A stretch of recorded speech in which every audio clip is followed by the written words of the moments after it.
Dear Brutus ******* Dear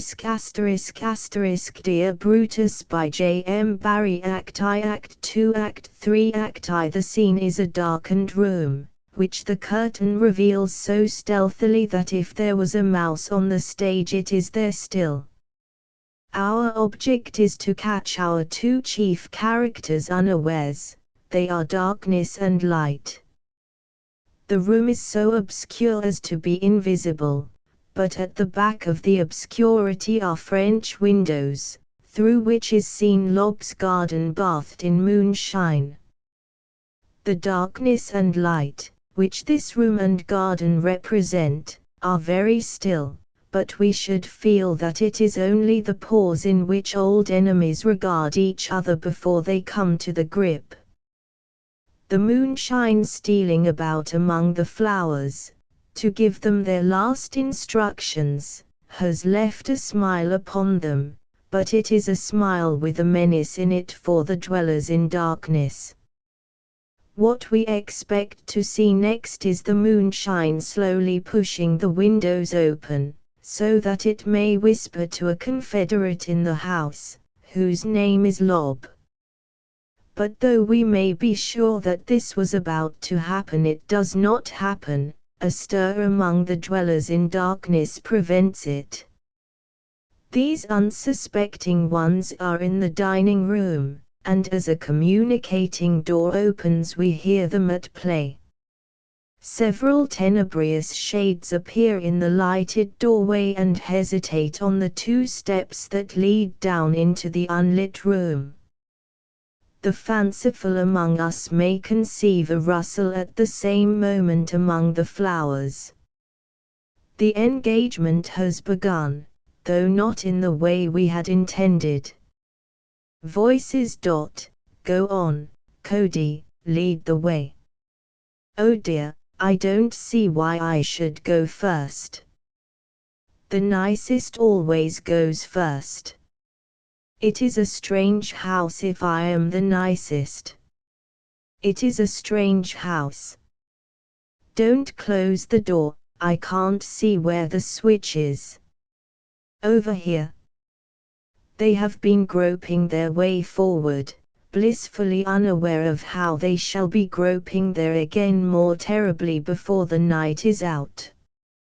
Someone finds a switch, and the room is illumined, with the effect that the garden seems to have drawn back a step as if worsted in the first encounter. But it is only waiting. The apparently inoffensive chamber thus suddenly revealed is, for a bachelor's home, creditably like a charming country house drawing-room and abounds in the little feminine touches that are so often best applied by the hand of man. There is nothing in the room inimical to the ladies, unless it be the cut flowers which are from the garden and possibly in collusion with it. The fireplace may also be a little dubious. It has been hacked out of a thick wall which may have been there when the other walls were not, and is presumably the cavern where Lob, when alone, sits chatting to himself among the blue smoke. He is as much at home by this fire as any gnome that may be hiding among its shadows, but he is less familiar with the rest of the room, and when he sees it, as for instance on his lonely way to bed, he often stares long and hard at it before chuckling uncomfortably. There are 5 ladies, and one only of them is elderly, the Mrs. Code whom a voice in the darkness has already proclaimed the nicest. She is the nicest, though the voice was no good judge. Cody, as she is familiarly called and as her husband also is called, each having for many years been able to answer for the other, is a rounded old lady with a beaming smile that has accompanied her from childhood. If she lives to be 100 she will pretend to the census man that she is only 99. She has no other vice that has not been smoothed out of existence by her placid life, and she has but one complaint against the male Cody, the rather odd one that he has long forgotten his first wife. Our Mrs. Cody never knew the first one, but it is she alone who sometimes looks at the portrait of her and preserves in their home certain mementos of her, such as a lock of brown hair, which the equally gentle male Cody must have treasured once but has now forgotten. The first wife had been slightly lame, and in their brief married life he had carried solicitously a rest for her foot, had got so accustomed to doing this, that after a quarter of a century with our Mrs. Cody he still finds footstools for her as if she were lame also. She has ceased to pucker her face over this, taking it as a kind little thoughtless attention, and indeed with the years has developed a friendly limp. Of the other four ladies, all young and physically fair, two are married. Mrs. Dearth is tall, of smouldering eye and fierce desires. Murky beasts lie in ambush in the labyrinths of her mind. She is a white-faced gypsy with a husky voice, most beautiful when she is sullen, and therefore frequently at her best. The other ladies when in conclave refer to her as the Dearth. Mrs. Purdy is a safer companion for the toddling kind of man. She is soft and pleading, and would seek what she wants by laying her head on the loved one's shoulder, while the Dearth might attain it with a pistol.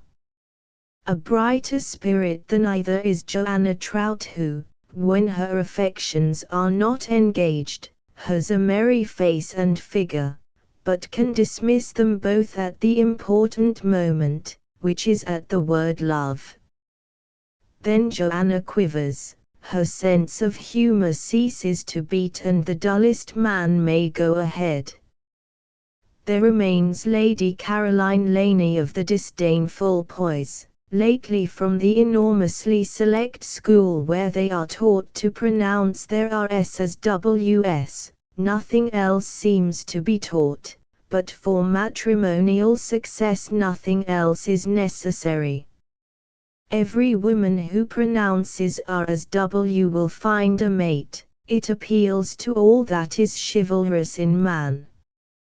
An old-fashioned gallantry induces us to accept from each of these ladies her own estimate of herself, and fortunately it is favorable in every case.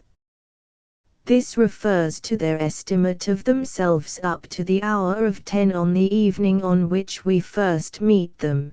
The estimate may have changed temporarily by the time we part from them on the following morning. What their mirrors say to each of them is, a dear face, not classically perfect but abounding in that changing charm which is the best type of English womanhood. Here is a woman who has seen and felt far more than her reticent nature readily betrays. She sometimes smiles, but behind that concession, controlling it in a manner hardly less than adorable, lurks the so-called knowledge, a strangely interesting face, mysterious. A line for her tombstone might be, if I had been a man, what adventures I could have had with her who lies here. Are these ladies then so very alike?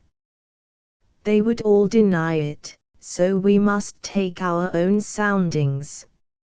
At this moment of their appearance in the drawing-room at least they are alike in having a common interest. No sooner has the dining-room door closed than purpose leaps to their eyes. Oddly enough, the men having been got rid of, the drama begins. Alice Dearth, the darkest spirit but the bravest. We must not waste a second. Our minds are made up, I think. Joanna. Now is the time. Mrs. Code, at once delighted and appalled. Yes, now if at all, but should we? Alice. Certainly, and before the men come in. Mabel Purdy. You don't think we should wait for the men? They are as much in it as we are. Lady Caroline, unlucky, as her opening remark is without a single R. Lob would be with them. If the thing is to be done at all, it should be done now. Mrs. Code. Is it quite fair to Lob? After all, he is our host. Joanna. Of course it isn't fair to him, but let's do it, Cody. Mrs. Code. Yes, let's do it. Mabel. Mrs. Dearth is doing it. Alice, who is writing out a telegram. Of course I am. The men are not coming, are they? Joanna, reconnoitering. No, your husband is having another glass of port. Alice. I am sure he is. One of you ring, please. The bold Joanna rings. Mrs. Code. Poor matey. Lady Caroline. He richly deserves what he is about to get. Joanna. He is coming. Don't all stand huddled together like conspirators. Mrs. Code. It is what we are. Swiftly they find seats, and are sunk thereon like ladies waiting languidly for their lords when the doomed butler appears. He is a man of brawn, who could cast any one of them forth for a wager, but we are about to connive at the triumph of mind over matter. Alice, always at her best before the bright face of danger. Ah, matey, I wish this telegram sent. Matey, a general favorite. Very good, The village post office closed at 8, but if your message is important, Alice. It is, and you are so clever, matey, I am sure that you can persuade them to oblige you. Matey, taking the telegram. I will see to it myself, you can depend on its going. There comes a little gasp from Cody, which is the equivalent to dropping a stitch in needlework. Alice, who is the dearth now? Thank you.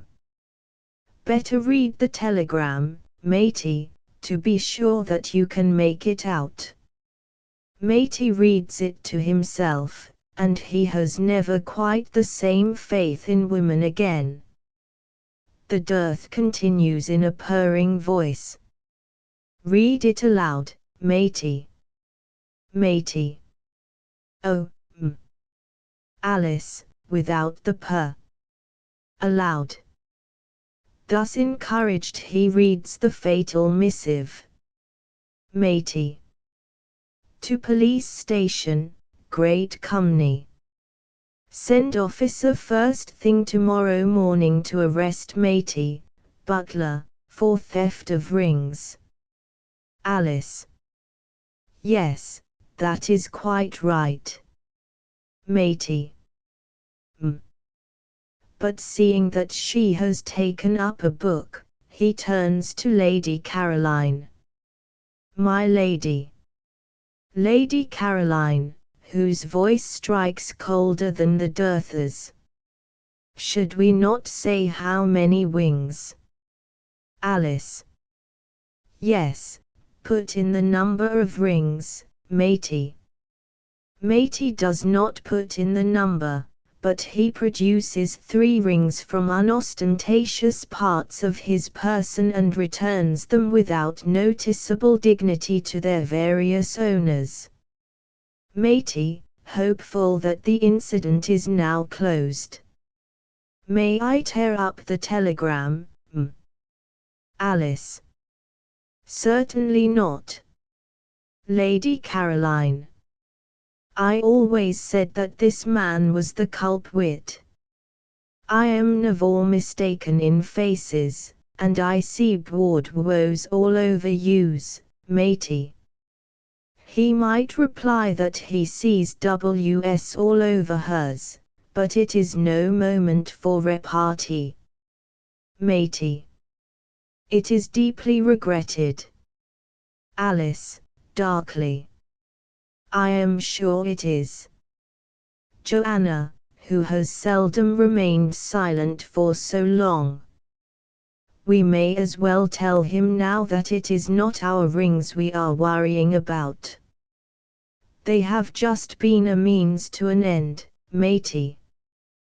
The stir among the ladies shows that they have arrived at the more interesting point. Alice. Precisely.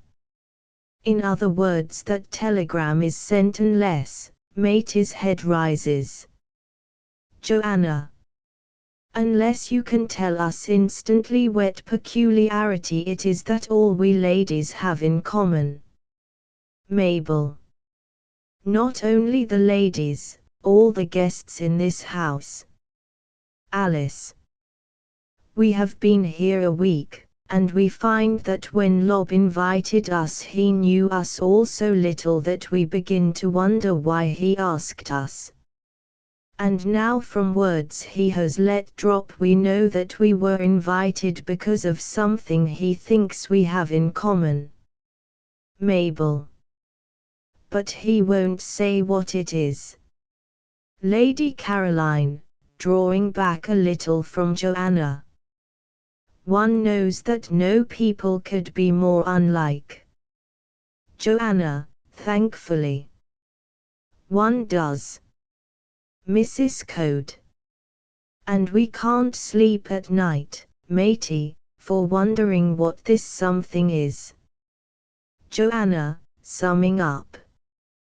But we are sure you know, and it you don't tell us, quod. Matey, with growing uneasiness. I don't know what you mean, ladies. Alice. Oh yes, you do. Mrs. Code, you must admit that your master is a very strange person. Matey, wriggling. He is a little odd, That is why everyone calls him Lob, not Mr. Lob.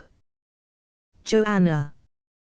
He is so odd that it has got on my nerves that we have been invited here for some sort of horrid experiment. Matey shivers. You look as if you thought so too. Matey. Oh no, miss, he, the words he would keep back elude him. You shouldn't have come, ladies, you didn't ought to have come. For the moment he is sorrier for them than for himself. Lady Caroline. Shouldn't have come. Now, my man, what do you mean by that? Matey. Nothing, my lady, I just mean, why did you come if you are the kind he thinks? Mabel. The kind he thinks. Alice. What kind does he think? Now we are getting at it. Matey, guardedly. I haven't a notion, Lady Caroline, whose WS must henceforth be supplied by the judicious reader. Then it is not necessarily our virtue that makes Lob interested in us. Matey, thoughtlessly. No, my lady, oh no, my lady. This makes an unfavorable impression. Mrs. Code. And yet, you know, he is rather lovable. Matey, carried away. He is, he is the most lovable old devil, I beg pardon, Joanna. You scarcely need to, for in a way it is true. I have seen him out there among his flowers, petting them, talking to them, coaxing them till they simply had to grow. Alice, making use perhaps of the wrong adjective. It is certainly a divine garden. They all look at the unblinking enemy. Mrs. Code, not more deceived than the others. How lovely it is in the moonlight. Roses, roses, all the way. Dreamily. It is like a hat I once had when I was young. Alice. Lob is such an amazing gardener that I believe he could even grow hats. Lady Caroline, who will catch it for this? He is a wonderful gardener, but is that quite nice at his age? What is his age, man? Matey, shuffling. He won't tell, my lady. I think he is frightened that the police would step in if they knew how old he is. They do say in the village that they remember him 70 years ago, looking just as he does today. Alice. Absurd. Matey. Yes, but there are his razors. Lady Caroline. Razors. Matey. You won't know about razors, my lady, not being married, as yet, excuse me. But a married lady can tell a man's age by the number of his razors. A little scared. If you saw his razors, there is a little world of them, from patents of the present day back to implements so horrible. You can picture him with them in his hand scraping his way through the ages. Lady Caroline. You amuse one to an extent. Was he ever married? Matey, too lightly. He has quite forgotten, my lady. Reflecting. How long ago is it since Merry England? Lady Caroline. Why do you ask? Mabel. In Queen Elizabeth's time, wasn't it? Matey. He says he is all that is left of Merry England, that little man. Mabel, who has brothers. Lob. I think there is a famous cricketer called Lob. Mrs. Code. Wasn't there a Lob in Shakespeare? No, of course I am thinking of Robin Goodfellow. Lady Caroline. The names are so alike. Joanna. Robin Goodfellow was Puck.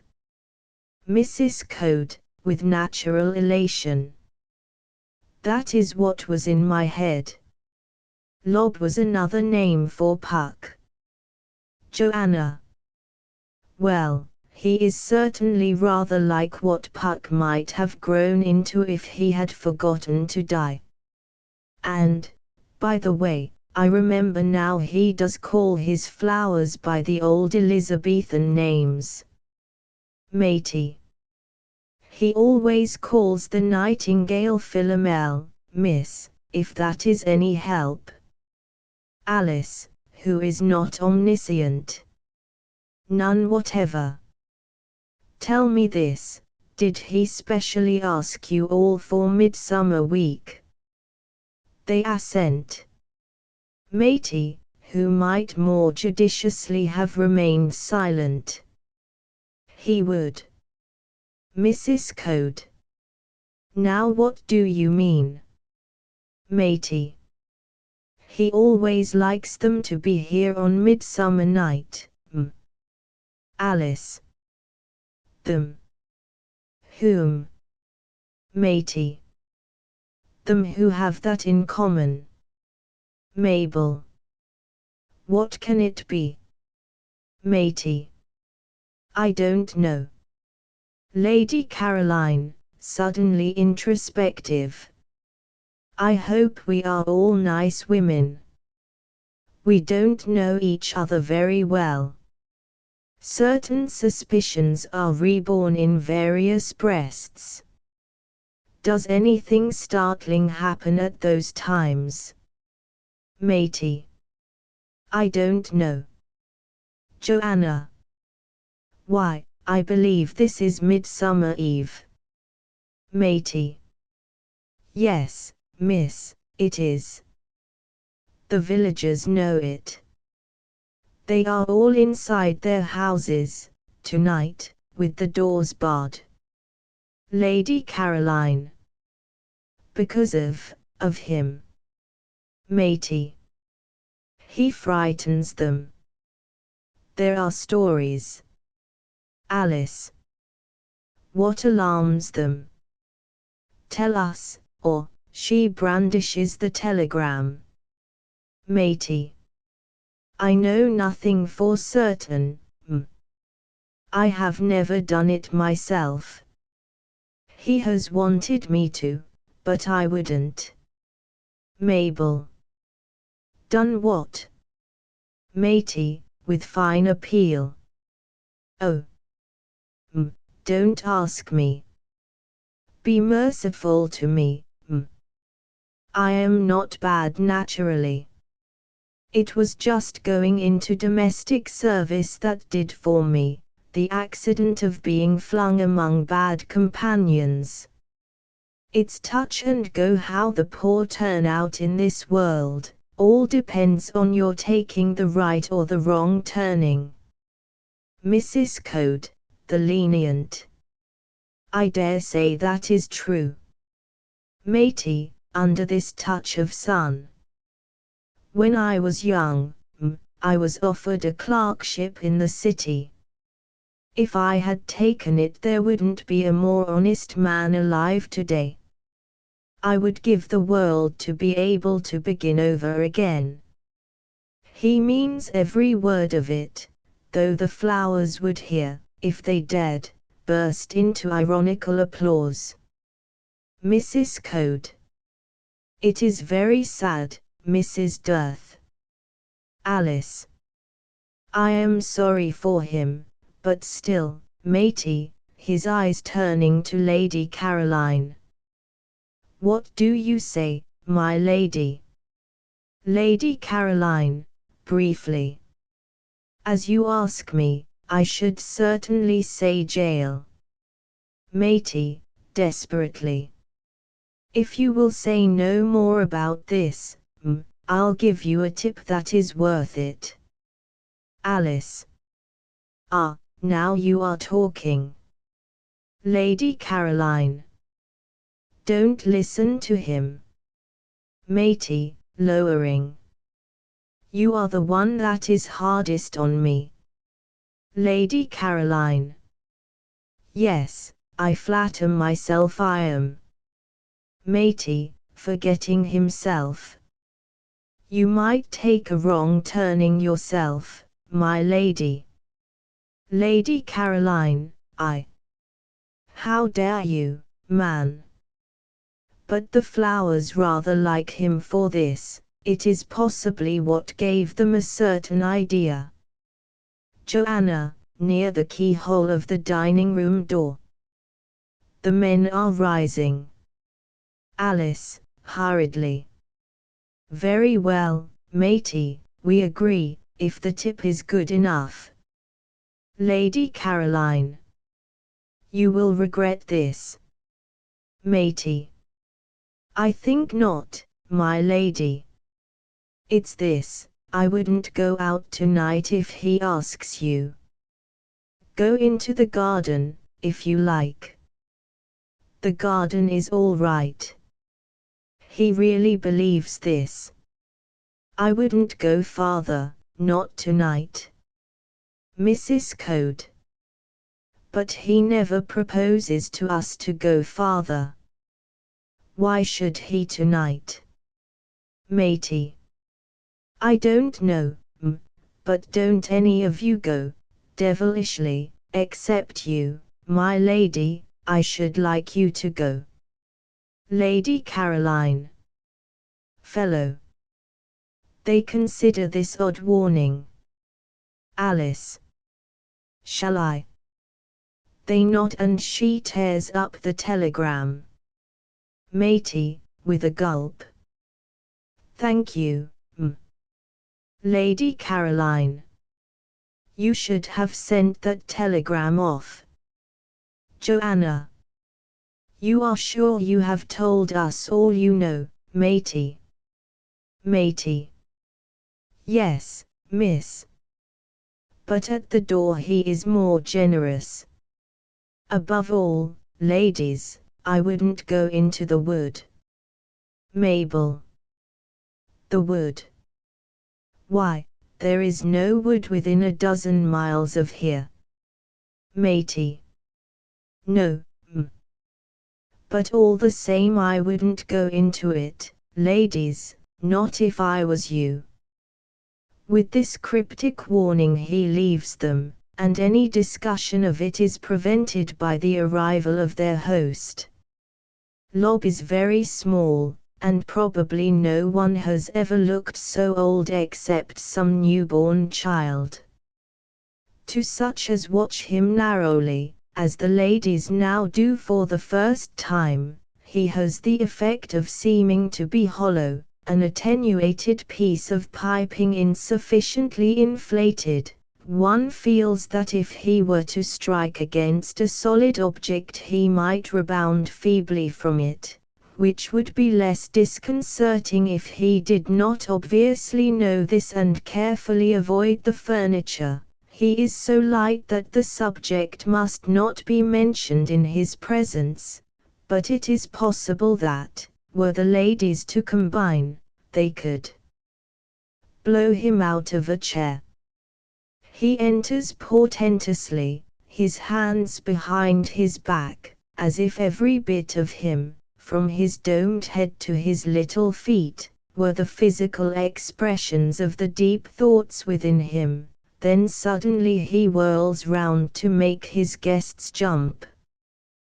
This amuses him vastly, and he regains his gravity with difficulty. He addresses Mrs. Code. Lob. Standing, dear lady. Pray be seated. He finds a chair for her and pulls it away as she is about to sit, or kindly pretends to be about to do so, for he has had this quaint conceit every evening since she arrived. Mrs. Code, who loves children. You naughty. Lob, eagerly. It is quite a flirtation, isn't it? He rolls on a chair, kicking out his legs in an ecstasy of satisfaction. But the ladies are not certain that he is the little innocent they have hitherto thought him. The advent of Mr. Code and Mr. Purdy presently adds to their misgivings. Mr. Code is old, a sweet pippin of a man with a gentle smile for all. He must have suffered much, you conclude incorrectly, to acquire that tolerant smile. Sometimes, as when he sees other people at work, a wistful look takes the place of the smile, and Mr. Code fidgets like one who would be elsewhere. Then there rises before his eyes the room called the study in his house, whose walls are lined with boxes marked a BC to Z and a 2. B2. C2. To K2. These contain dusty notes for his great work on the feudal system, the notes many years old, the work, strictly speaking, not yet begun. He still speaks at times of finishing it but never of beginning it.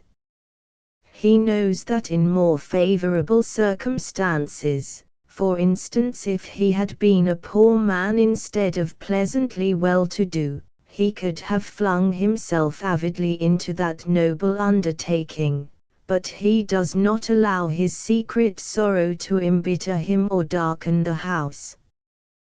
Quickly the vision passes, and he is again his bright self. Idleness, he says in his game way, has its recompenses. It is charming now to see how he at once crosses to his wife, solicitous for her comfort. He is bearing down on her with a footstool when Mr. Purdy comes from the dining room. He is the most brilliant of our company, recently notable in debate at Oxford, where he was runner-up for the presidentship of the Union and only lost it because the other man was less brilliant. Since then he has gone to the bar on Monday, married on Tuesday and had a brief on Wednesday. Beneath his brilliance, and making charming company for himself, he is aware of intellectual powers beyond his years. As we are about to see, he has made one mistake in his life which he is bravely facing. Alice. Is my husband still sampling the port, Mr. Purdy? Purdy, with a disarming smile for the absent dearth. Do you know, I believe he is. Do the ladies like our proposal, Code? Code. I have not told them of it yet. The fact is, I am afraid that it might tire my wife too much. Do you feel equal to a little exertion tonight, Cody, or is your foot troubling you? Mrs. Code, the kind creature. I have been resting it, Cody. Code, propping it on the footstool. There. Is that more comfortable? Presently, dear, if you are agreeable, we are all going out for a walk. Mrs. Code, quoting Matey. The garden is all right. Purdy, with jocular solemnity. Ah, but it is not to be the garden. We are going farther afield. We have an adventure for tonight. Get thick shoes and a wrap, Mrs. Dearth, all of you. Lady Caroline, with but languid interest. Where do you propose to take us? Purdy. To find a mysterious wood. With the word wood the ladies are blown upright. Their eyes turn to Lob, who, however, has never looked more innocent. Joanne. Are you being funny, Mr. Purdy? You know quite well that there are not any trees for miles around. You have said yourself that it is the one blot on the landscape. Code, almost as great a humorist as Purdy. Ah, on ordinary occasions. But allow us to point out to you, Miss Joanna, that this is Midsummer Eve. Lob again comes sharply under female observation. Purdy. Tell them what you told us, Lob. Lob, with a pout for the credulous. It is all nonsense, of course, just foolish talk of the villagers. They say that on Midsummer Eve there is a strange wood in this part of the country. Alice, lowering. Where? Purdy. Ah, that is one of its most charming features. It is never twice in the same place apparently. It has been seen on different parts of the Downs and on more common. Once it was close to Radley village and another time about a mile from the sea. Oh, a sporting wood. Lady Caroline. And Lob is anxious that we should all go and look for it.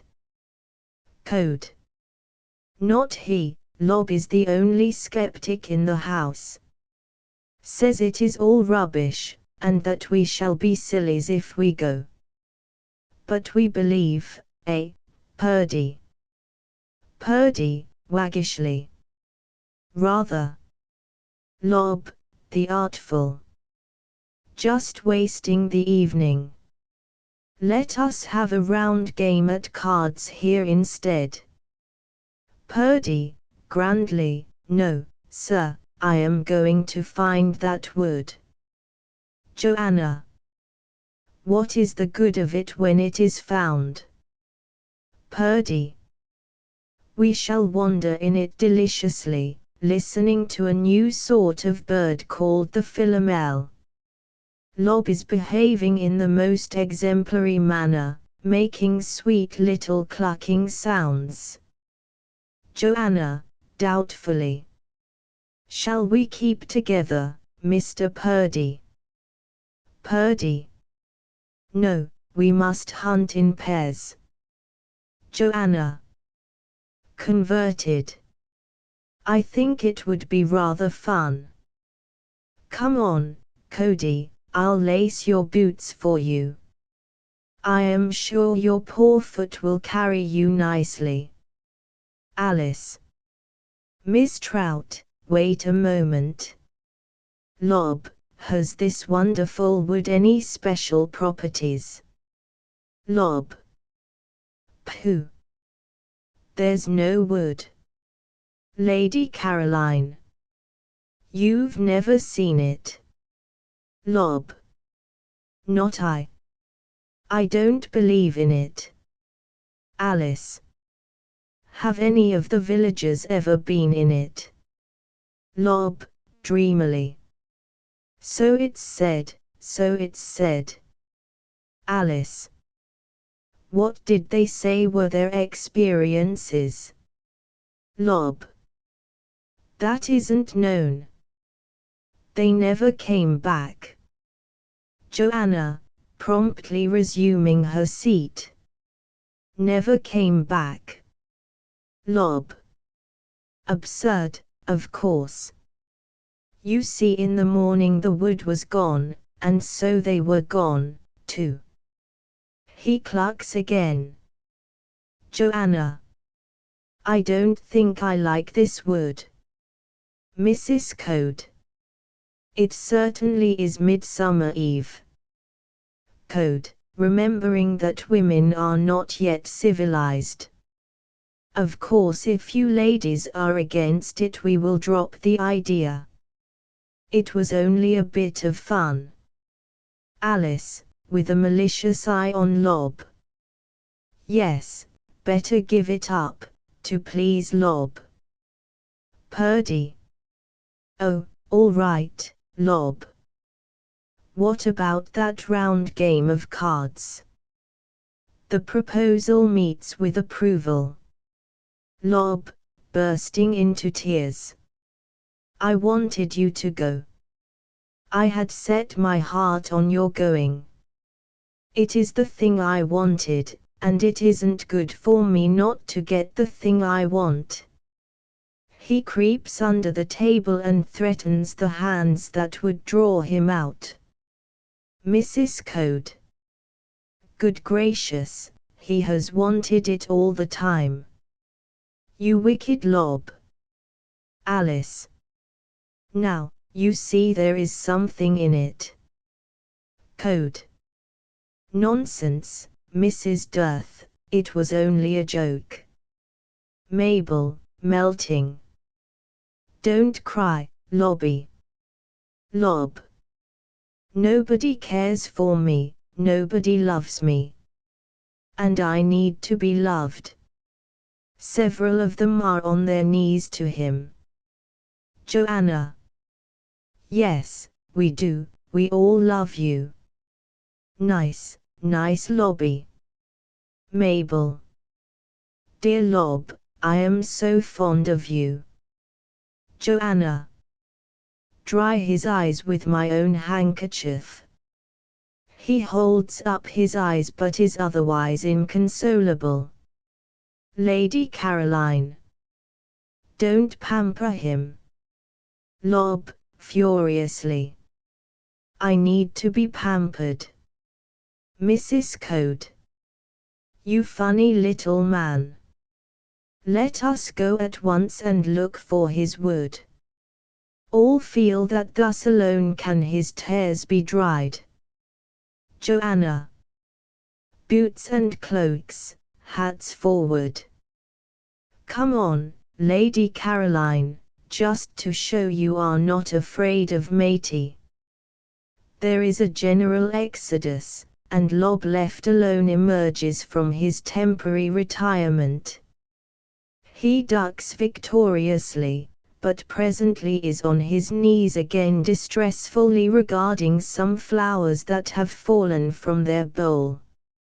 Lob. Poor bruised one, it was I who hurt you. Lob is so sorry. Lie there. To another. Pretty, pretty, let me see where you have a pain. You fell on your head, is this the place? Now I make it better. Oh, little rascal, you are not hurt at all, you just pretend. Oh dear, oh dear. Sweetheart, don't cry, you are now prettier than ever. You were too tall. Oh, how beautifully you smell now that you are small. He replaces the wounded tenderly in their bowl, rink, drink.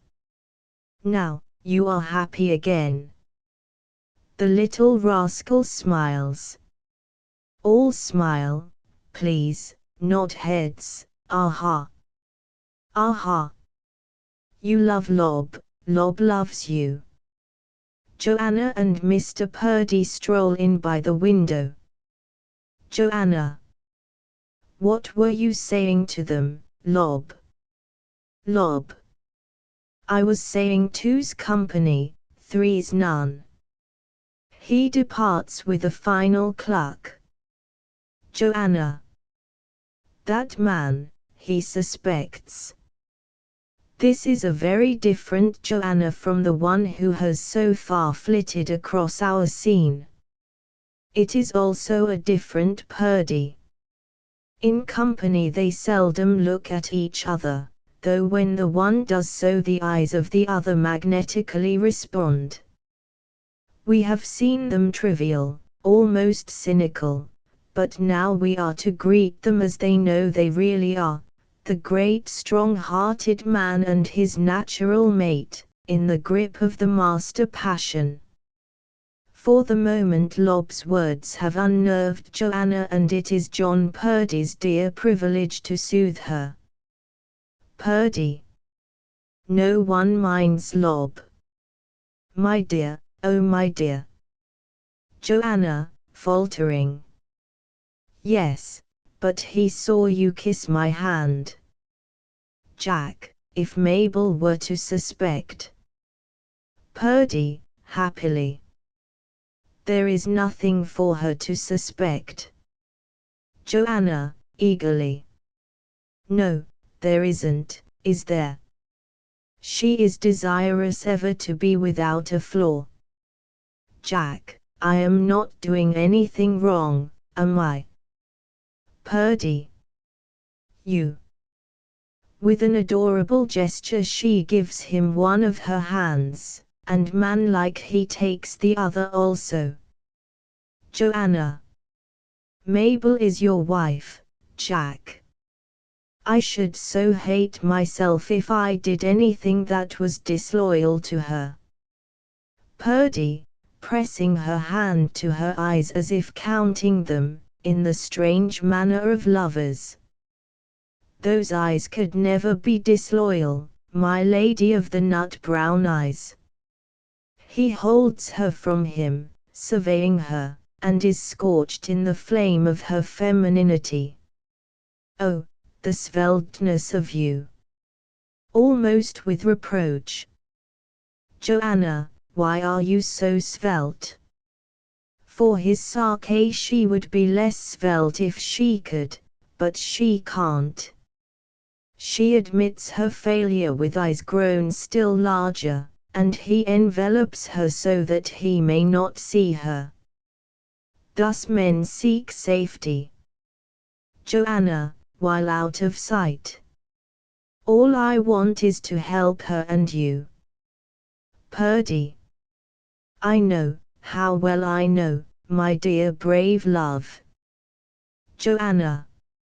I am very fond of Mabel, Jack. I should like to be the best friend she has in the world. Purdy. You are, dearest. No woman ever had a better friend. Joanna. And yet I don't think she really likes me. I wonder why. Purdy, who is the bigger-brained of the two? It is just that Mabel doesn't understand. Nothing could make me say a word against my wife. Joanna, sternly. I wouldn't listen to you if you did. Purdy. I love you all the more, dear, for saying that. But Mabel is a cold nature and she doesn't understand. Joanna, thinking never of herself but only of him. She doesn't appreciate your finer qualities. Purdy, ruminating. That's it. But of course I am difficult. I always was a strange creature. I often think, Joanna, that I am rather like a flower that has never had the sun to shine on it nor the rain to water it. Joanna. You break my heart. Purdy, with considerable enjoyment. I suppose there is no more lonely man than I walking the earth today. Joanna, beating her wings. It is so mournful. Purdy. It is the thought of you that sustains me, elevates me. You shine high above me like a star. Joanna. No, no, I wish I was wonderful, but I am not. Purdy. You have made me a better man, Joanna. Joanna. I am so proud to think that. Purdy. You have made me kinder to Mabel. Joanna. I am sure you are always kind to her. Purdy. Yes, I hope so. But I think now of special little ways of giving her pleasure. That never to be forgotten day when we first met, you and I. Joanna, fluttering nearer to him. That tragic, lovely day by the weir. Oh, Jack. Purdy. Do you know how in gratitude I spent the rest of that day? Joanna, crooning. Tell me. Purdy. I read to Mabel aloud for an hour. I did it out of kindness to her, because I had met you. Joanna. It was dear of you. Purdy. Do you remember that first time my arms, your waist, you are so fluid, Joanna? Passionately. Why are you so fluid? Joanna, downcast. I can't help it, Jack. Purdy. I gave her a ruby bracelet for that. Joanna. It is a gem. You have given that lucky woman many lovely things. Purdy. It is my invariable custom to go straight off and buy Mabel something whenever you have been sympathetic to me. Those new earrings of hers, they are in memory of the first day you called me Jack. Her paquin gown, the one with the beads, was because you let me kiss you. Joanna. I didn't exactly let you. Purdy. No, but you have such a dear way of giving in. Joanna. Jack, she hasn't worn that gown of late. Purdy. No, nor the jewels. I think she has some sort of idea now that when I give her anything nice it means that you have been nice to me. She has rather a suspicious nature, Mabel. She never used to have it, but it seems to be growing on her. I wonder why, I wonder why. In this wonder which is shared by Joanna their lips meet, and Mabel, who has been about to enter from the garden, quietly retires. Joanna. Was that anyone in the garden? Purdy, returning from a quest. There is no one there now. Joanna. I am sure I heard someone. If it was Mabel. With a perspicacity that comes of knowledge of her sex. Jack, if she saw us she will think you were kissing me. These fears are confirmed by the rather odd bearing of Mabel, who now joins their select party. Mabel, apologetically. I am so sorry to interrupt you, Jack, but please wait a moment before you kiss her again.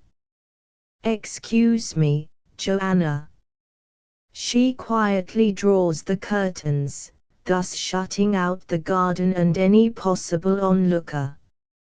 I did not want the others to see you. They might not understand how noble you are, Jack. You can go on now. Having thus passed the time of day with them, she withdraws by the door, leaving Jack bewildered and Joanna knowing all about it. Joanna. How extraordinary. Of all the... Oh, but how contemptible. She sweeps to the door and calls to Mabel by name.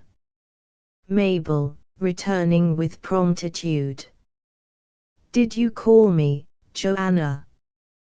Joanna, guardedly. I insist on an explanation.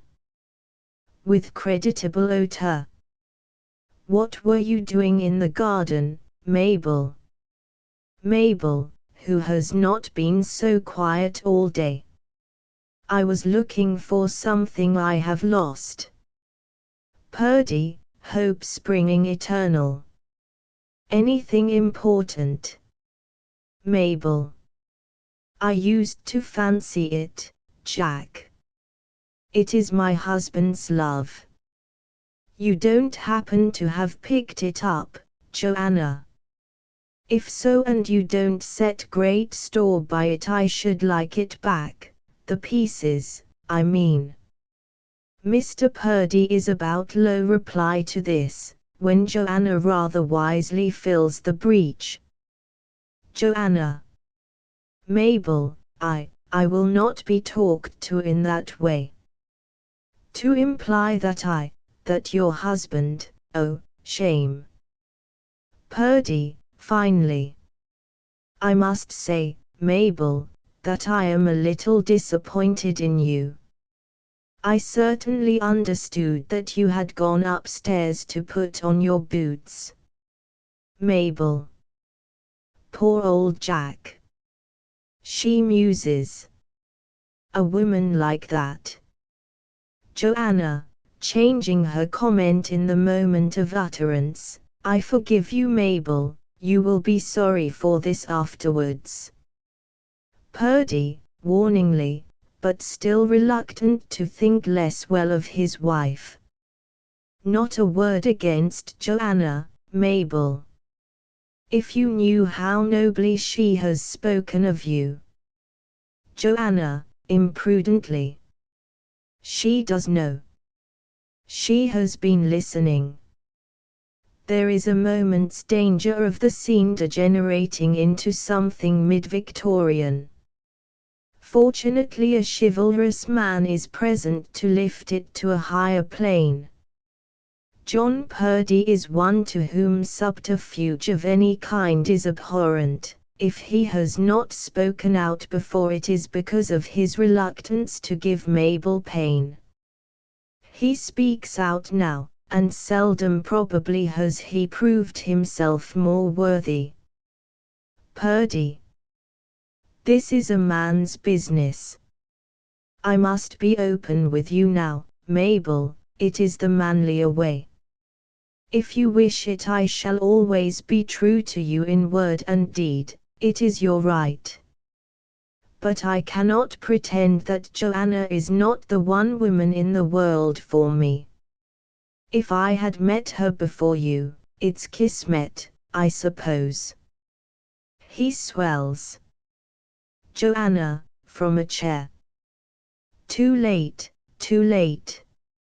Mabel, although the woman has seen him swell. I suppose you never knew what true love was till you met her, Jack. Purdy. You force me to say it. Joanna and I are as one person. We have not a thought at variance. We are one rather than two. Mabel, looking at Joanna. Yes, and that's the one. With the cheapest sarcasm. I am so sorry to have marred your lives. Purdy. If any blame there is, it is all mine. She is as spotless as the driven snow. The moment I mentioned love to her, she told me to desist. Mabel. Not she. Joanna. So you were listening. The obtuseness of Mabel is very strange to her. Mabel, don't you see how splendid he is? Mabel. Not quite, Joanna. She goes away. She is really a better woman than this, but never capable of scaling that higher plane to which he has, as it were, offered her a hand. Joanna. How lovely of you, Jack, to take it all upon yourself. Purdy, simply. It is the man's privilege. Joanna. Mabel has such a horrid way of seeming to put people in the wrong. Purdy. Have you noticed that? Poor Mabel, it is not an enviable quality. Joanna, despondently. I don't think I care to go out now. She has spoilt it all. She has taken the innocence out of it, Jack. Purdy, a rock. We must be brave and not mind her. Ah, Joanna, if we had met in time. If only I could begin again. To be battered forever just because I once took the wrong turning, it isn't fair. Joanna, emerging from his arms. The wrong turning. Now, who was saying that a moment ago, about himself? Why, it was Matey. A footstep is heard. Purdy, for the first time losing patience with his wife. Is that her coming back again? It's too bad. But the intruder is Mrs. Dirth, and he greets her with relief. Ah, it is you, Mrs. Dirth. Alice. Yes, it is, but thank you for telling me, Mr. Purdy. I don't intrude, do I? Joanna, descending to the lower plane, on which even goddesses snap. Why should you? Purdy. Rather not. We were hoping it would be you. We want to start on the walk. I can't think what has become of the others. We have been looking for them everywhere. He glances vaguely round the room, as if they might so far have escaped detection. Alice, pleasantly. Well, do go on looking, under that flower pot would be a good place. It is my husband I am in search of. Purdy, who likes her best when they are in different rooms. Shall I rout him out for you? Alice. How too unutterably kind of you, Mr. Purdy. I hate to trouble you, but it would be the sort of service one never forgets. Purdy. You know, I believe you are chaffing me. Alice. No, no, I am incapable of that. Purdy. I won't be a moment. Alice. Miss Trout and I will await your return with ill-concealed impatience. They await it across a table, the newcomer in a reverie and Joanna watching her. Presently Mrs. Dirth looks up, and we may notice that she has an attractive screw of the mouth which denotes humor. Yes, I suppose you are right, I dare say I am. Joanna, puzzled. I didn't say anything. Alice. I thought I heard you say that hateful Dirth woman, coming butting in where she is not wanted. Joanna draws up her svelte figure, but a screw of one mouth often calls for a similar demonstration from another, and both ladies smile. They nearly become friends. Joanna. You certainly have good ears. Alice, drawling. Yes, they have always been rather admired. Joanna, snapping. By the painters for whom you sat when you were an artist's model. Alice, measuring her. So that has leaked out, has it? Joanna, ashamed. I shouldn't have said that. Alice, their brief friendship over. Do you think I care whether you know or not? Joanna, making an effort to be good. I'm sure you don't. Still, it was cattish of me. Alice. It was. Joanna, in flame. I don't see it.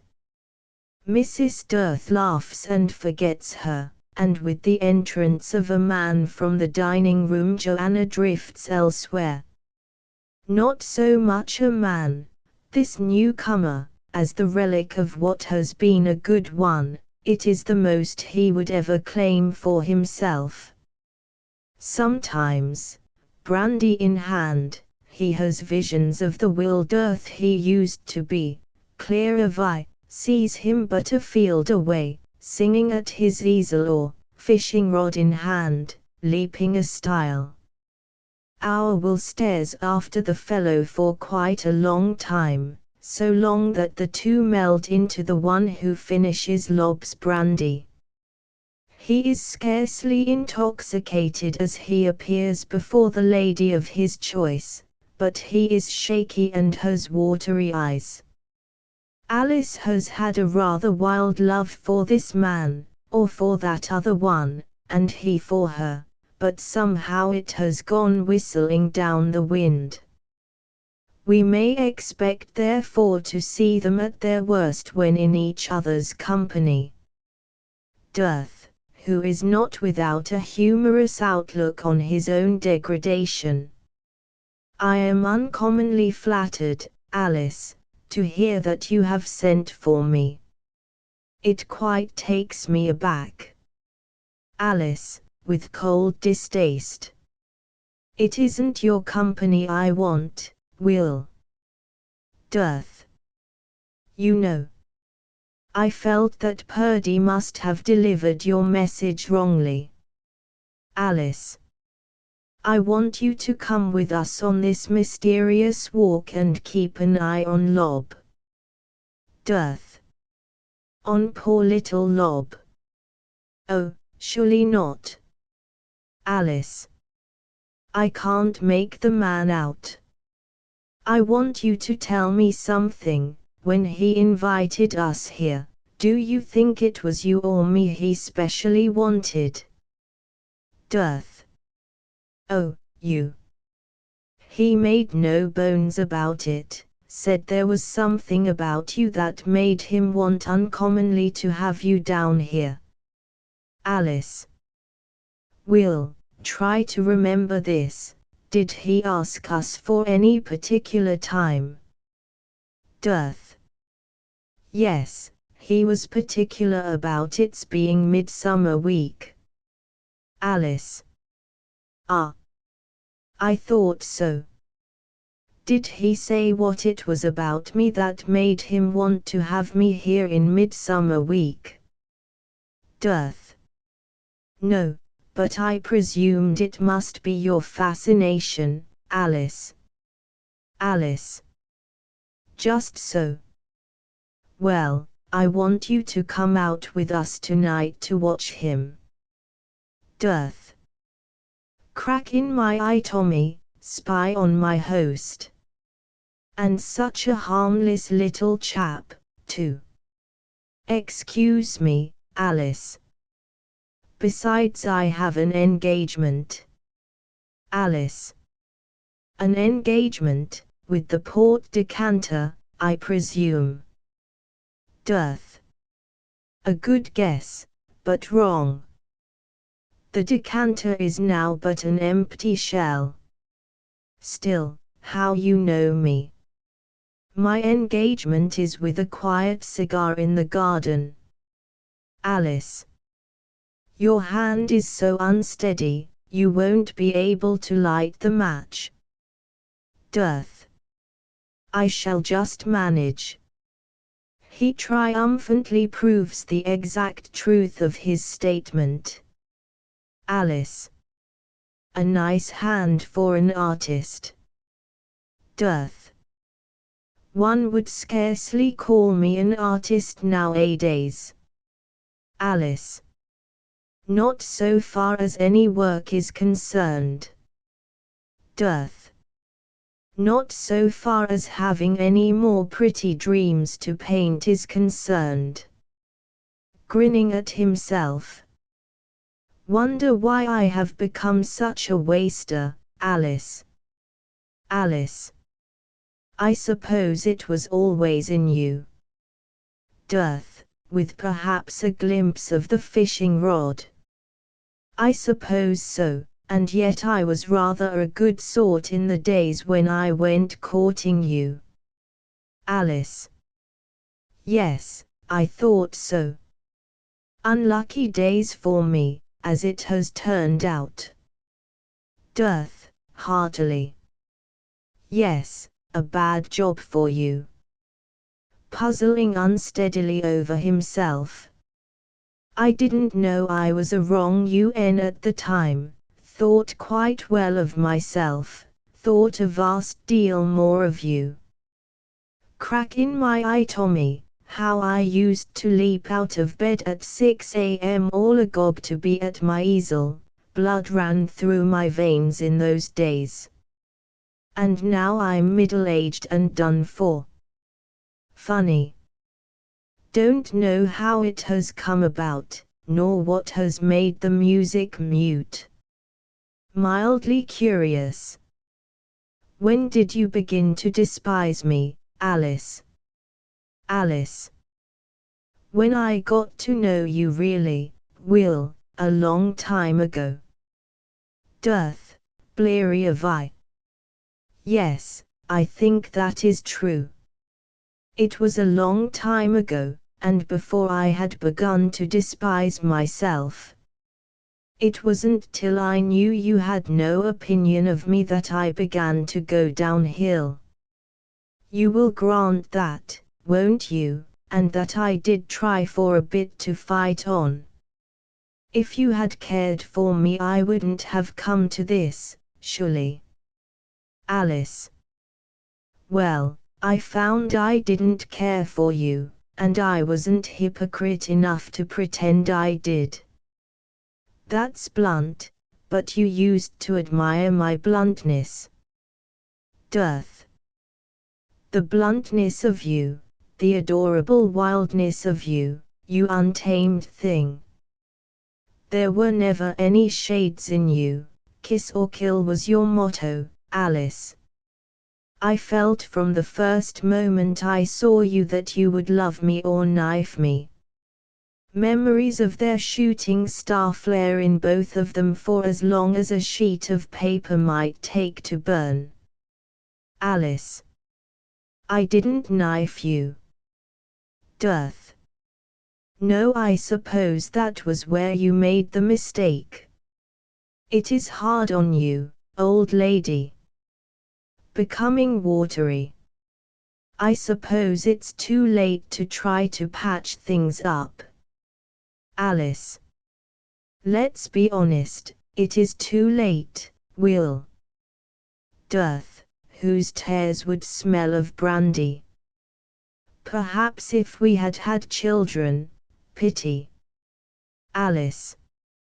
A blessing I should think, seeing what sort of a father they would have had. Dearth, ever reasonable. I dare say you're right. Well, Alice, I know that somehow it's my fault. I'm sorry for you. Alice. I'm sorry for myself. If I hadn't married you, what a different woman I should be. What a fool I was. Dearth. Ah. 3 things they say come not back to men nor women: the spoken word, the past life, and the neglected opportunity. Wonder if we should make any more of them, Alice, if they did come back to us. Alice. You wouldn't. Dearth, avoiding a hiccup. I guess you're right. Alice. But Dearth, sincerely. Yes, what a boon for you. But I hope it's not Freddie Finch Fallow you would put in my place. I know he is following you about again. He is far from threatening her, he has too beery an opinion of himself for that. Alice. He followed me about, as you put it, before I knew you. I don't know why I quarreled with him. Dearth. Your heart told you that he was no good, Alice. Alice. My heart told me that you were. So it wasn't of much service to me, my heart. Dearth. The Honourable Freddie Finch Fallow is a rotter. Alice, ever inflammable. You are certainly an authority on the subject. Dearth, with the sad smile of the disillusioned. You have me there. After which brief, but pleasant, little connubial chat, he pursued his dishonoured way into the garden. He is however prevented doing so for the moment by the return of the others. They are all still in their dinner clothes though wearing wraps. They crowd in through the door, chattering. Lob. Here they are. Are you ready, dear lady? Mrs. Code, seeing that Dearth's hand is on the window curtains. Are you not coming with us to find the wood, Mr. Dearth? Dearth. Alas, I am unavoidably detained. You will find me in the garden when you come back. Joanna, whose sense of humor has been restored.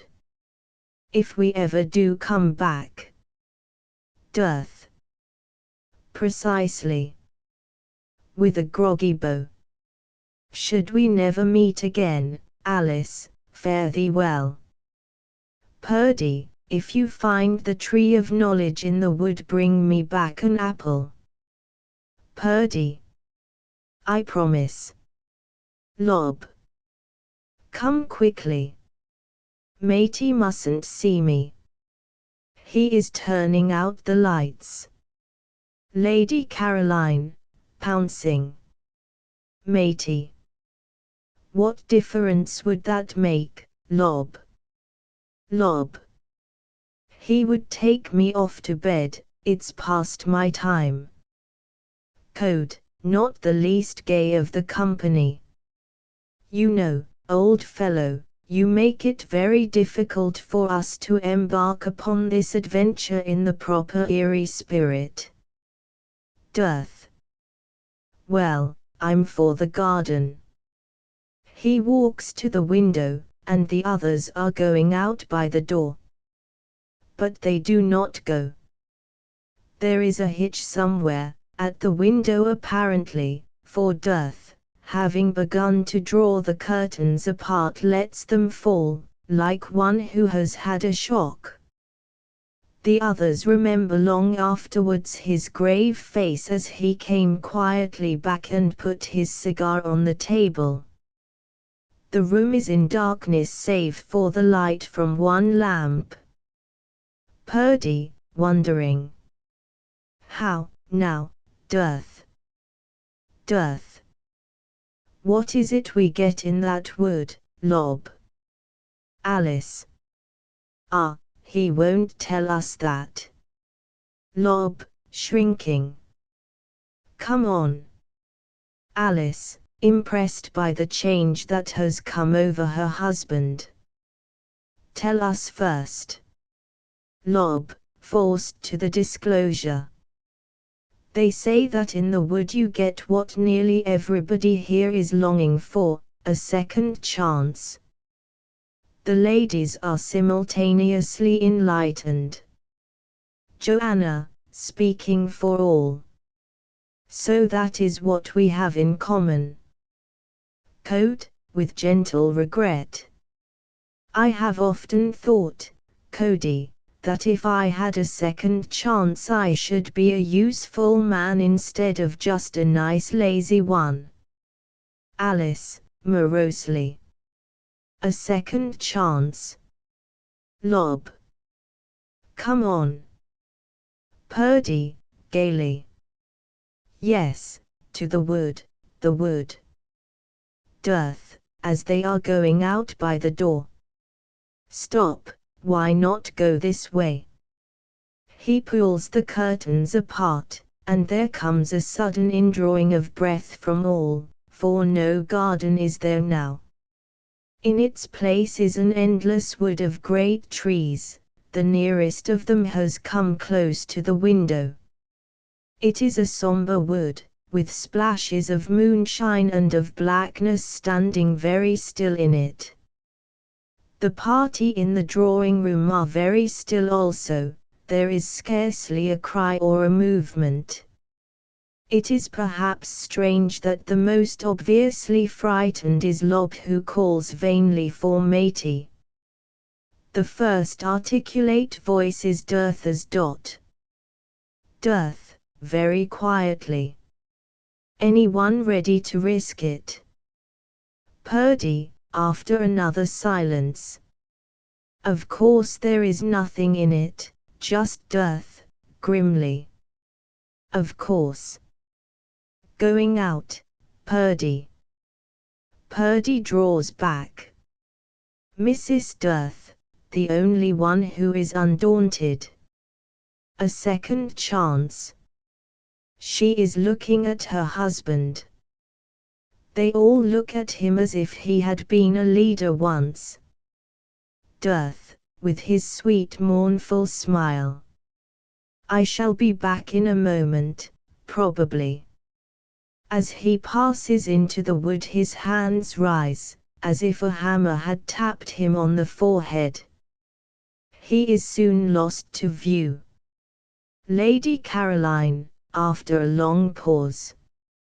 He does not come back. Mrs. Code. It's horrible. She steals off by the door to her room, calling to her husband to do likewise.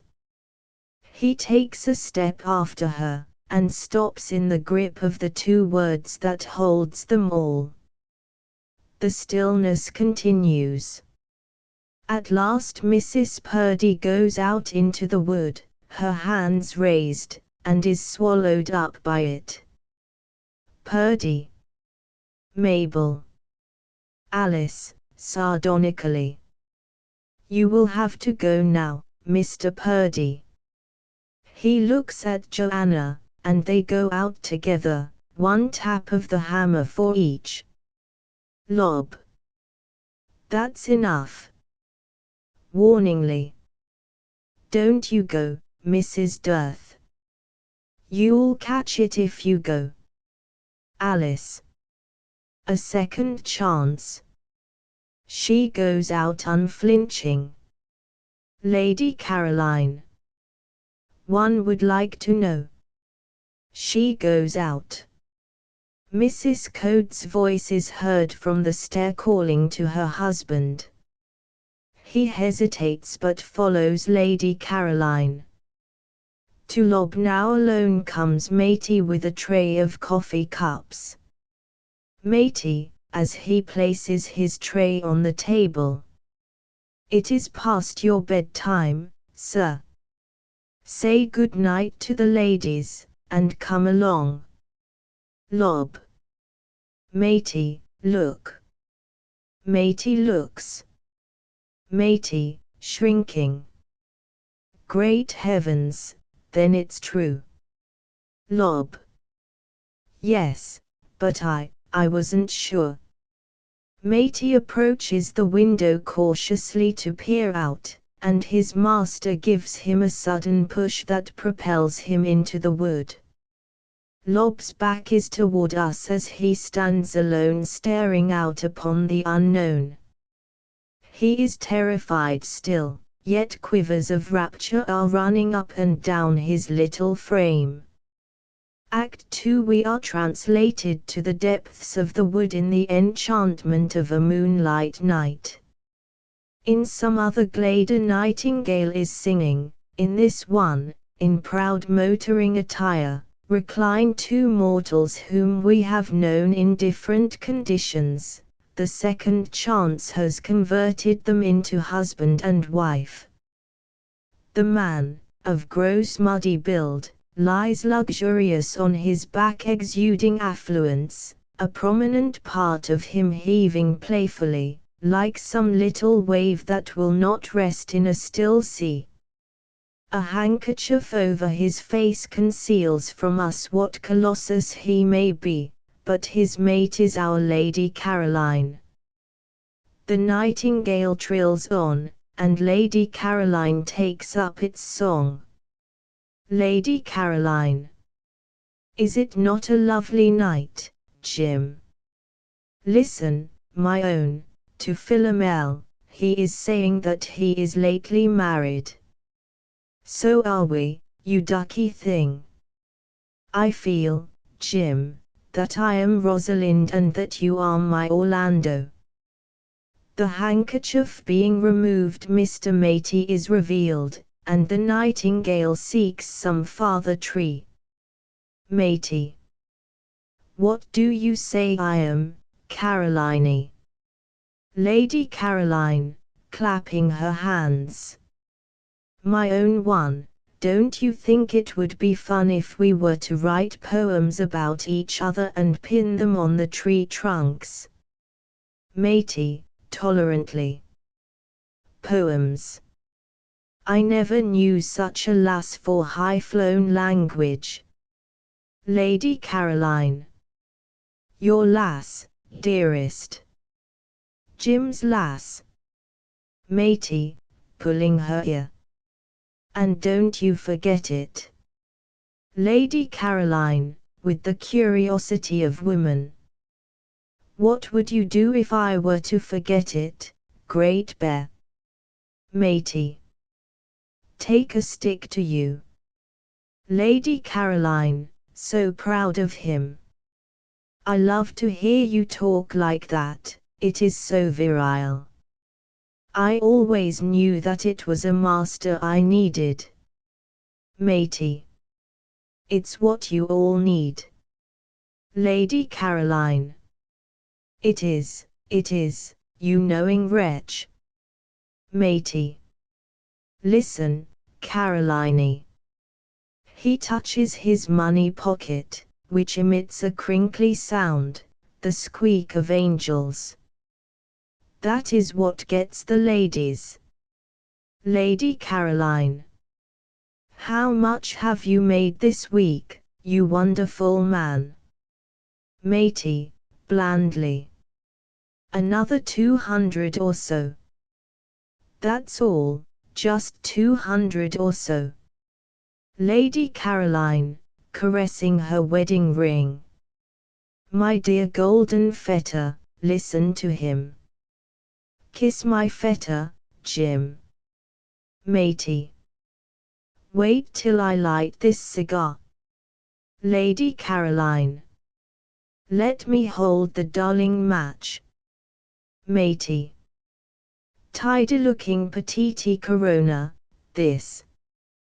There was a time when one of that sort would have run away with 2 days of my screw.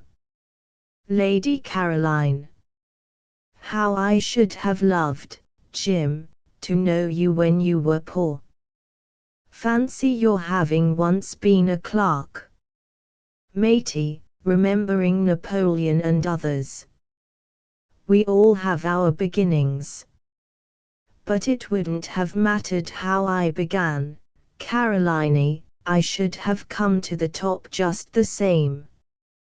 Becoming a poet himself. I am a climber and there are nails in my boots for the parties beneath me. Boots. I tell you, if I had been a bootmaker, I should have been the first bootmaker in London. Lady Caroline, a humorist at last. I am sure you would, Jim, but should you have made the best boots? Matey, uxoriously wishing that others could have heard this. Very good. Caroline, that is the nearest thing I have heard you say. But it's late, we had best be strolling back to our Rolls-Royce. Lady Caroline, as they rise. I do hope the ground wasn't damp. Matey. Don't matter if it was, I was lying on your rug. Indeed, we notice now that he has had all the rug, and she the bare ground. Joanna reaches the glade, now an unhappy lady who has got what she wanted. She is in country dress and is unknown to them as they are to her. Who is the mournful party? Joanna, hesitating. I wonder, sir, whether you happen to have seen my husband. I have lost him in the wood. Matey. We are strangers in these parts ourselves, Mrs. Have we passed anyone, Caroline?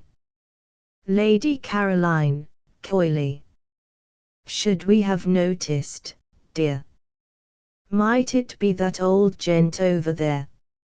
After the delightful manner of those happily wed, she has already picked up many of her lover's favorite words and phrases. Joanna. Oh no, my husband is quite young. The woodlander referred to is Mr. Code in gala costume, at his mouth a whistle he has made him from some friendly twig. To its ravishing music he is seen pirouetting charmingly among the trees, his new occupation. Matey, signing to the unknown that he is wanted. Seems a merry old cock. Evening to you, sir. Do you happen to have seen a young gentleman in the wood lately, all by himself, and looking for his wife. Code, with a flourish of his legs. Can't say I have. Joanna, dolefully. He isn't necessarily by himself, and I don't know that he is looking for me. There may be a young lady with him. The more happily married lady smiles, and Joanna is quick to take offense. Joanna. What do you mean by that? Lady Caroline, neatly. Oh, if you like that better. Matey. Now, your manners, Caroline. Code. Would he be singing or dancing? Joanna. Oh no, at least, I hope not. Code, an artist to the tips. Hope not. Odd. If he is doing neither, I am not likely to notice him, but if I do, what name shall I say? Joanna, gloating not. Purdy, I am Mrs. Purdy. Code. I will try to keep a lookout, and if I see him, but I am rather occupied at present. The reference is to his legs and a new step they are acquiring. He sways this way and that, and, whistle to lips, minuets off in the direction of paradise. Joanna, looking elsewhere. I am sorry I troubled you. I see him now. Lady Caroline. Is he alone? Joanna glares at her. Ah, I see from your face that he isn't. Matey, who has his wench in training. Caroline, no awkward questions. Evening, Mrs., and I hope you will get him to go along with you quietly. Looking after Code. Watch the old codger dancing. Light-hearted as children they dance after him, while Joanna behind a tree awaits her lord. Purdy in knickerbockers approaches with misgivings to make sure that his Joanna is not in hiding, and then he gambols joyously with a charming confection whose name is Mabel. They chase each other from tree to tree, but fortunately not round Joanna's tree. Mabel, as he catches her. No, and no, and no, I don't know you nearly well enough for that. Besides, what would your wife say? I shall begin to think you are a very dreadful man, Mr. Purdy. Purdy, whose sincerity is not to be questioned. Surely you might call me Jack by this time. Mabel, heaving. Perhaps, if you are very good, Jack. Purdy, of noble thoughts compact. If only Joanna were more like you. Mabel. Like me. You mean her face. It is well, if it is not precisely pretty, it is a good face. Handsomely. I don't mind her face at all. I am glad you have got such a dependable little wife, Jack. Purdy, gloomily. Thanks. Mabel, seated with a moonbeam in her lap. What would Joanna have said if she had seen you just now? Purdy. A wife should be incapable of jealousy. Mabel, Joanna jealous. But has she any reason? Jack, tell me, who is the woman? Purdy, restraining himself by a mighty effort, for he wishes always to be true to Joanna. Shall I, Mabel, shall I? Mabel, faltering, yet not wholly giving up the chase. I can't think who she is. Have I ever seen her? Purdy. Every time you look in a mirror. Mabel, with her head on one side. How odd, Jack, that can't be. When I look in a mirror I see only myself. Purdy, gloating. How adorably innocent you are, Mabel. Joanna would have guessed at once. Slowly his meaning comes to her, and she is appalled. Mabel. Not that. Purdy, aflame. Shall I tell you now? Mabel, palpitating exquisitely. I don't know, I am not sure. Jack, try not to say it, but if you feel you must, say it in such a way that it would not hurt the feelings of Joanna if she happened to be passing by, as she nearly always is. A little moan from Joanna's tree is unnoticed. Purdy. I would rather not say it at all than that way. He is touchingly anxious that she should know him as he really is. I don't know, Mabel, whether you have noticed that I am not like other men. He goes deeply into the very structure of his being. All my life I have been a soul that has had to walk alone. Even as a child I had no hope that it would be otherwise. I distinctly remember when I was 6 thinking how unlike other children I was. Before I was 12 I suffered from terrible self-depreciation, I do so still. I suppose there never was a man who had a more lowly opinion of himself. Mabel. Jack. You who are so universally admired. Purdy. That doesn't help, I remain my own judge. I am afraid I am a dark spirit, Mabel.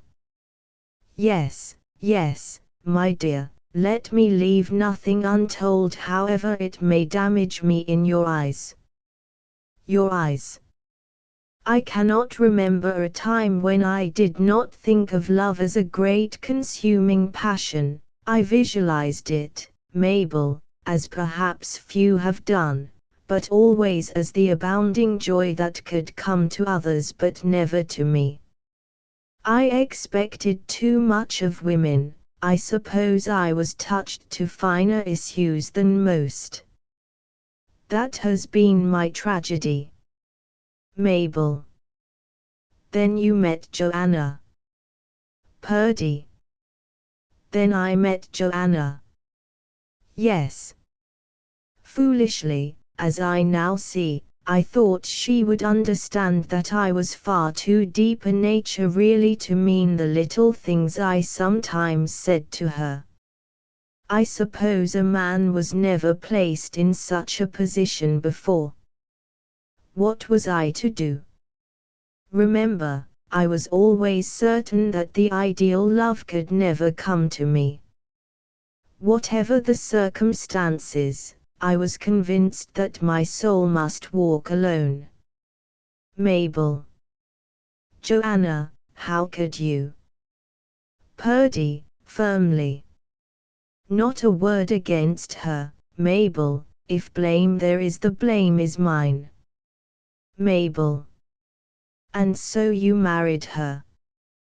Purdy. And so I married her. Mabel. Out of pity. Purdy. I felt it was a man's part. I was such a child in worldly matters that it was pleasant to me to have the right to pay a woman's bills. I enjoyed seeing her garments lying about on my chairs. In time that exultation wore off. But I was not unhappy, I didn't expect much, I was always so sure that no woman could ever plumb the well of my emotions. Mabel. Then you met me. Purdy. Then I met you. Mabel. Too late, never, forever, forever, never. They are the saddest words in the English tongue. Purdy. At the time I thought a still sadder word was Joanna. Mabel. What was it you saw in me that made you love me? Purdy, plumbing the well of his emotions. I think it was the feeling that you are so like myself. Mabel, with great eyes. Have you noticed that, Jack? Sometimes it has almost terrified me. Purdy. We think the same thoughts, we are not two, Mabel, we are one. Your hair, Mabel. Joanna knows you admire it, and for a week she did hers in the same way. Purdy. I never noticed. Mabel. That was why she gave it up. And it didn't really suit her. Ruminating. I can't think of a good way of doing dear Joanna's hair. What is that you are muttering to yourself, Jack? Don't keep anything from me. Purdy. I was repeating a poem I have written, it is in 2 words, Mabel Purdy. May I teach it to you, sweet, say Mabel Purdy to me. Mabel, timidly covering his mouth with her little hand. If I were to say it, Jack, I should be false to Joanna, never ask me to be that. Let us go on. Purdy, merciless in his passion. Say it, Mabel, say it. See, I write it on the ground with your sunshade. Mabel. If it could be. Jack, I'll whisper it to you. She is whispering it as they wander, not 2 but 1, farther into the forest, ardently believing in themselves. They are not hypocrites. The somewhat bedraggled figure of Joanna follows them, and the nightingale resumes his love song. That's all you know, you bird, thinks Joanna cynically. The nightingale, however, is not singing for them nor for her, but for another pair he has espied below. They are racing, the prize to be for the one who first finds the spot where the easel was put up last night. The hobbledehoy is sure to be the winner, for she is less laden, and the father loses time by singing as he comes. Also she is all legs and she started ahead. Brambles adhere to her, 1 boot has been in the water and she has as many freckles as there are stars in heaven. She is as lovely as you think she is, and she is aged the moment when you like your daughter best. A hoot of triumph from her brings her father to the spot. Margaret. Daddy, Daddy. I have won. Here is the place. Crack in my eye, Tommy. He comes. Crack in my eye, Tommy. This engaging fellow in tweeds is Mr. Dearth, ablaze in happiness and health and a daughter. He finishes his song, picked up in the Latin Quarter. Dearth. Yes, that is the tree I stuck my easel under last night, and behold the blessed moon behaving more gorgeously than ever. I am sorry to have kept you waiting, old moon, but you ought to know by now how time passes. Now, keep still, while I hand you down to posterity. The easel is erected, Margaret helping by getting in the way. Margaret, critical, as an artist's daughter should be. The moon is rather pale tonight, isn't she? Dearth. Comes of keeping late hours. Margaret, showing off. Daddy, watch me, look at me. Please, sweet moon, a pleasant expression. No, no, not as if you were sitting or it, that is too professional. That is better, thank you. Now keep it. That is the sort of thing you say to them, Dad. Dearth, quickly at work. I oughtn't to have brought you out so late, you should be tucked up in your cozy bed at home. Margaret, pursuing a squirrel that isn't there. With the pillow anyhow. Dearth. Except in its proper place. Margaret, wetting the other foot. And the sheet over my face. Dearth. Where it oughtn't to be. Margaret, more or less upside down. And Daddy tiptoeing in to take it off. Dearth. Which is more than you deserve. Margaret, in a tree. Then why does he stand so long at the door? And before he has gone she bursts out laughing, for she has been awake all the time. Dearth. That's about it. What a life. But I oughtn't to have brought you here. Best to have the sheet over you when the moon is about. Moonlight is bad for little daughters. Margaret, pelting him with nuts. I can't sleep when the moon's at the full, she keeps calling to me to get up. Perhaps I am her daughter too. Dearth. Gad, you look it tonight. Margaret. Do I? Then can't you paint me into the picture as well as Mama?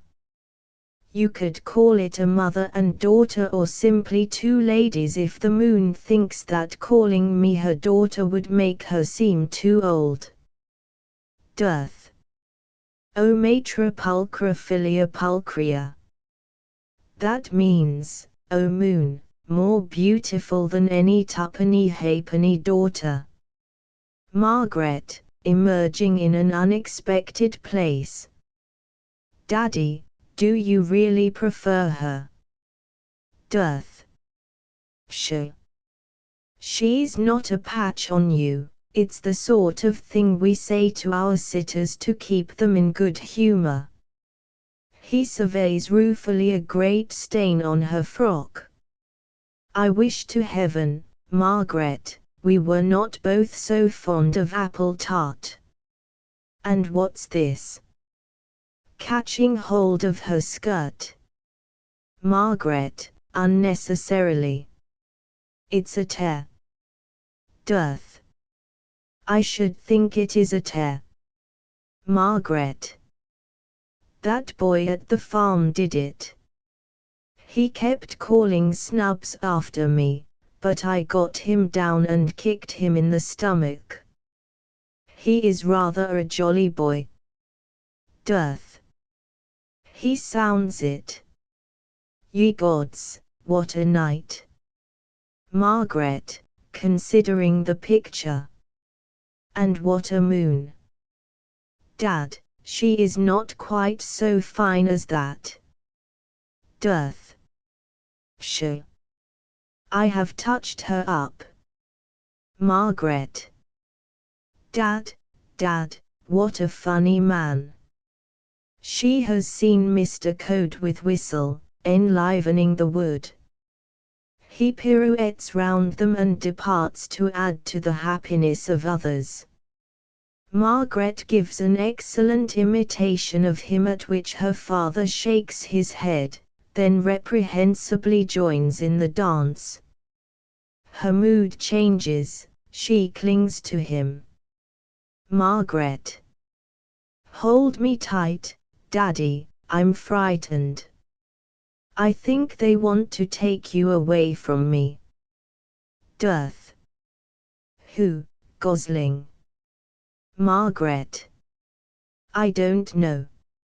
It's too lovely, Daddy, I won't be able to keep hold of it. Dearth. What is? Margaret. The world, everything, and you, Daddy, most of all. Things that are too beautiful can't last. Dearth, who knows it? Now, how did you find that out? Margaret, still in his arms. I don't know, Daddy, am I sometimes stranger than other people's daughters? Dearth. More of a madcap, perhaps. Margaret, solemnly. Do you think I am sometimes too full of gladness? Dearth. My sweetheart, you do sometimes run over with it. He is at his easel again. Margaret, persisting. To be very gay, dearest dear, is so near to being very sad. Dearth, who knows it? How did you find that out, child? Margaret. I don't know. From something in me that's afraid. Unexpectedly. Daddy, what is a might have been? Dearth. A might have been. They are ghosts, Margaret. I dare say I might have been a great swell of a painter, instead of just this uncommonly happy nobody. Or again, I might have been a worthless idle waster of a fellow. Margaret, laughing. You. Dearth. Who knows? Some little kink in me might have set me off on the wrong road. And that poor soul I might so easily have been might have had no Margaret. My word, I'm sorry for him. Margaret. So am I, she conceives a funny picture. The poor old daddy, wandering about the world without me. Dearth. And there are other Mitobins, lovely ones, but intangible. Shades, Margaret, made of sad folks' thoughts. Margaret, jigging about. I am so glad I am not a shade. How awful it would be, Daddy, to wake up and find one wasn't alive. Dearth. It would, dear. Margaret. Daddy, wouldn't it be awful? I think men need daughters. Dearth. They do. Margaret. Especially artists. Dearth. Yes, especially artists. Margaret. Especially artists. Dearth. Especially artists. Margaret, covering herself with leaves and kicking them off. Fame is not everything. Dearth. Fame is rot, daughters are the thing. Margaret. Daughters are the thing. Dearth. Daughters are the thing. Margaret. I wonder if sons would be even nicer. Dearth. Not a patch on daughters. The awful thing about a son is that never, at least, from the day he goes to school, can you tell him that you rather like him. By the time he is 10 you can't even take him on your knee. Sons are not worth having, Margaret. Signed W. Dearth. Margaret. But if you were a mother, Dad, I dare say he would let you do it. Dearth. Think so? Margaret. I mean when no one was looking. Sons are not so bad. Signed, M. Dearth. But I'm glad you prefer daughters. She works her way toward him on her knees, making the tear larger. At what age are we nicest, Daddy? She has constantly to repeat her questions, he is so engaged with his moon. Hi, Daddy, at what age are we nicest? Daddy, hi, at what age are we nicest? Dearth. That's a poser. I think you were nicest when you were 2 and knew your alphabet up to G but fell over at H. No, you were best when you were 3:30, or just before you struck 6, or in the mumps year, when I asked you in the early morning how you were and you said solemnly I haven't tried yet. Margaret, awestruck. Did I? Dearth. Such was your answer. Struggling with the momentous question. But I am not sure that chicken pox doesn't beat mumps. Oh Lord, I'm all wrong. The nicest time in a father's life is the year before she puts up her hair. Margaret, toff-heavy with pride in herself. I suppose that is a splendid time. But there's a nicer year coming to you. Daddy, there is a nicer year coming to you. Dearth. Is there, darling? Margaret. Daddy, the year she does put up her hair. Dearth. With a rested brush. Puts it up forever.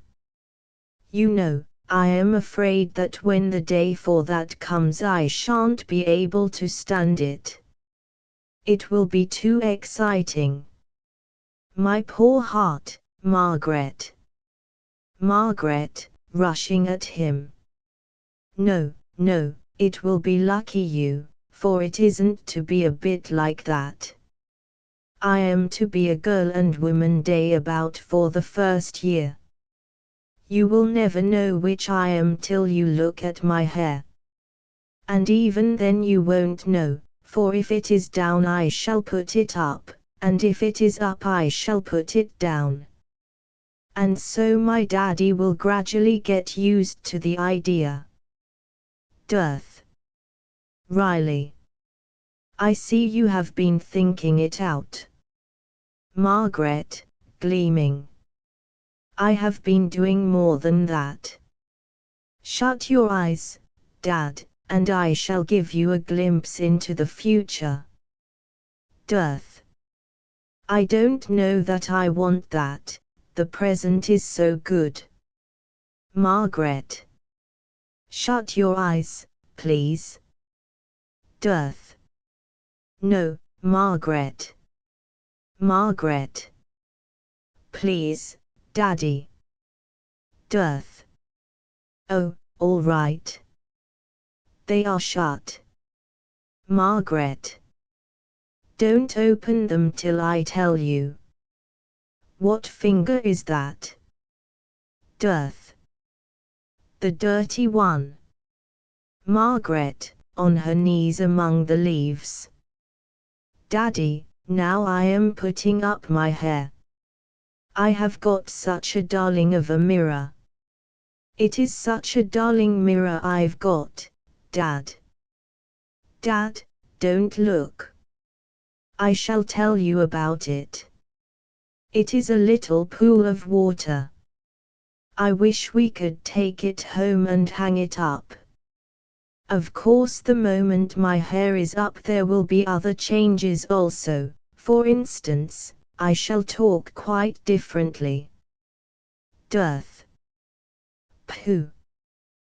Where are my matches, dear? Margaret, top pocket, waistcoat. Dearth, trying to light his pipe in darkness. You were meaning to frighten me just now. Margaret. No, I am just preparing you. You see, darling, I can't call you Dad when my hair is up. I think I shall call you Parent. He growls. Parent dear, do you remember the days when your Margaret was a slip of a girl, and sat on your knee? How foolish we were, Parent, in those distant days. Dearth. Shut up, Margaret. Margaret. Now I must be more distant to you, more like a boy who could not sit on your knee any more. Dearth. See here, I want to go on painting. Shall I look now? Margaret. I am not quite sure whether I want you to. It makes such a difference. Perhaps you won't know me. Even the pool is looking a little scared. The change in her voice makes him open his eyes quickly. She confronts him shyly. What do you think? Will I do? Dearth. Stand still, dear, and let me look my fill. The Margaret that is to be. Margaret, the change in his voice falling clammy on her. You'll see me often enough, Daddy, like this, so you don't need to look your fill. You are looking as long as if this were to be the only time. Dearth. With an odd tremor. Was I? Surely it isn't to be that. Margaret. Be gay, Dad. Bumping into him and round him and over him. You will be sick of Margaret with her hair up before you are done with her. Dearth. I expect so. Margaret. Shut up, Daddy. She waggles her head, and down comes her hair. Daddy, I know what you are thinking of. You are thinking what a handful she is going to be. Dearth. Well, I guess she is. Margaret, surveying him from another angle. Now you are thinking about my being in love someday. Dearth, with unnecessary warmth. Rot. Margaret, reassuringly. I won't, you know, no, never. Oh, I have quite decided, so don't be afraid, disordering his hair. Will you hate him at first, Daddy? Daddy, will you hate him? Will you hate him, Daddy? Dearth, at work. Whom? Margaret. Well, if there was. Dearth. If there was what, darling? Margaret. You know the kind of thing I mean, quite well. Would you hate him at first? Dearth. I hope not. I should want to strangle him, but I wouldn't hate him. Margaret. I would. That is to say, if I liked him. Dearth. If you liked him, how could you hate him? Margaret. For daring. Dearth. Daring what? Margaret. You know. Sighing. But of course I shall have no say in the matter. You will do it all. You do everything for me. Dearth, with a groan. I can't help it. Margaret. You will even write my love letters, if I ever have any to write, which I won't. Dearth, ashamed. Surely to goodness, Margaret, I will leave you alone to do that. Margaret. Not you, you will try to, but you won't be able. Dearth, in a hopeless attempt at self-defense. I want you, you see, to do everything exquisitely. I do wish I could leave you to do things a little more for yourself. I suppose it's owing to my having had to be father and mother both. I knew nothing practically about the bringing up of children, and of course I couldn't trust you to a nurse. Margaret, severely. Not you, so sure you could do it better yourself. That's you all over. Daddy, do you remember how you taught me to balance a biscuit on my nose, like a puppy? Dearth, sadly. Did I? Margaret. You called me Rover. Dearth. I deny that. Margaret. And when you said snap I caught the biscuit in my mouth. Dearth. Horrible. Margaret, gleaming. Daddy, I can do it still. Putting a biscuit on her nose. Here is the last of my supper. Say snap, Daddy. Dearth. Not I, Margaret. Say snap, please. Dearth. I refuse. Margaret. Daddy. Dearth. Snap. She catches the biscuit in her mouth. Let that be the last time, Margaret. Margaret. Except just once more. I don't mean now, but when my hair is really up. If I should ever have a Margaret of my own, come in and see me, Daddy, in my white bed, and say snap, and I'll have the biscuit ready. Dearth, turning away his head. Right-o, Margaret. Dad, if I ever should marry, not that I will, but if I should, at the marriage ceremony will you let me be the one who says I do? Dearth. I suppose I deserve this. Margaret, coaxingly. You think I'm pretty, don't you, Dad, whatever other people say? Dearth. Not so bad. Margaret. I know I have nice ears. Dearth.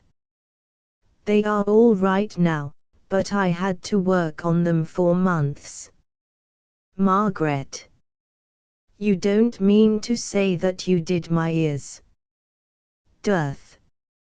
Rather. Margaret, grown humble. My dimple is my own. Dearth. I am glad you think so. I wore out the point of my little finger over that dimple. Margaret. Even my dimple. Have I anything that is really mine? A bit of my nose or anything? Dearth. When you were a babe you had a laugh that was all your own. Margaret. Haven't I it now? Dearth. It's gone. He looks ruefully at her. I'll tell you how it went. We were fishing in a stream, that is to say, I was wading and you were sitting on my shoulders holding the rod. We didn't catch anything. Somehow or another, I can't think how I did it, you irritated me, and I answered you sharply. Margaret, gasping. I can't believe that. Dearth. Yes, it sounds extraordinary, but I did. It gave you a shock, and, for the moment, the world no longer seemed a safe place to you. Your faith in me had always made it safe till then. You were suddenly not even sure of your bread and butter, and a frightened tear came to your eyes. I was in a nice state about it, I can tell you. He is in a nice state about it still. Margaret. Silly. Bewildered, but what has that to do with my laugh, Daddy? Dearth. The laugh that children are born with lasts just so long as they have perfect faith. To think that it was I who robbed you of yours. Margaret. Don't, dear. I am sure the laugh just went off with the tear to comfort it, and they have been playing about that stream ever since. They have quite forgotten us, so why should we remember them? Cheeky little beasts. Shall I tell you my farthest back recollection? In summer, I remember the first time I saw the stars. I had never seen night, and then I saw it and the stars together. Crack in my eye, Tommy, it isn't everyone who can boast of such a lovely, lovely recollection for their earliest, is it? Dearth. I was determined your earliest should be a good one. Margaret, blankly. Do you mean to say you planned it? Dearth. Rather. Most people's earliest recollection is of some trivial thing, how they cut their finger, or lost a piece of string. I was resolved my Margaret's should be something bigger. I was poor, but I could give her the stars. Margaret, clutching him round the legs. Oh, how you love me, Daddykins. Dearth. Yes, I do, rather. A vagrant woman has wandered in their direction, one whom the shrill winds of life have lashed and bled. Here and there ragged graces still cling to her, and unruly passion smoulders. But she, once a dear, fierce rebel, with eyes of storm, is now first of all a whimperer. She and they meet as strangers. Margaret, nicely, as becomes an artist's daughter. Good evening. Alice. Good evening, Missy. Evening, Mr. Dearth, seeing that her eyes search the ground. Lost anything? Alice. Sometimes when the tourists have had their sandwiches there are bits left over, and they squeeze them between the roots to keep the place tidy. I am looking for bits. Dearth. You don't tell me you are as hungry as that. Alice, with spirit. Try me. Strange that he should not know that once loved husky voice. Margaret, rushing at her father and feeling all his pockets. Daddy, that was my last biscuit. Dearth. We must think of something else. Margaret, taking her hand. Yes, wait a bit, we are sure to think of something. Daddy, think of something. Alice, sharply. Your father doesn't like you to touch the likes of me. Margaret.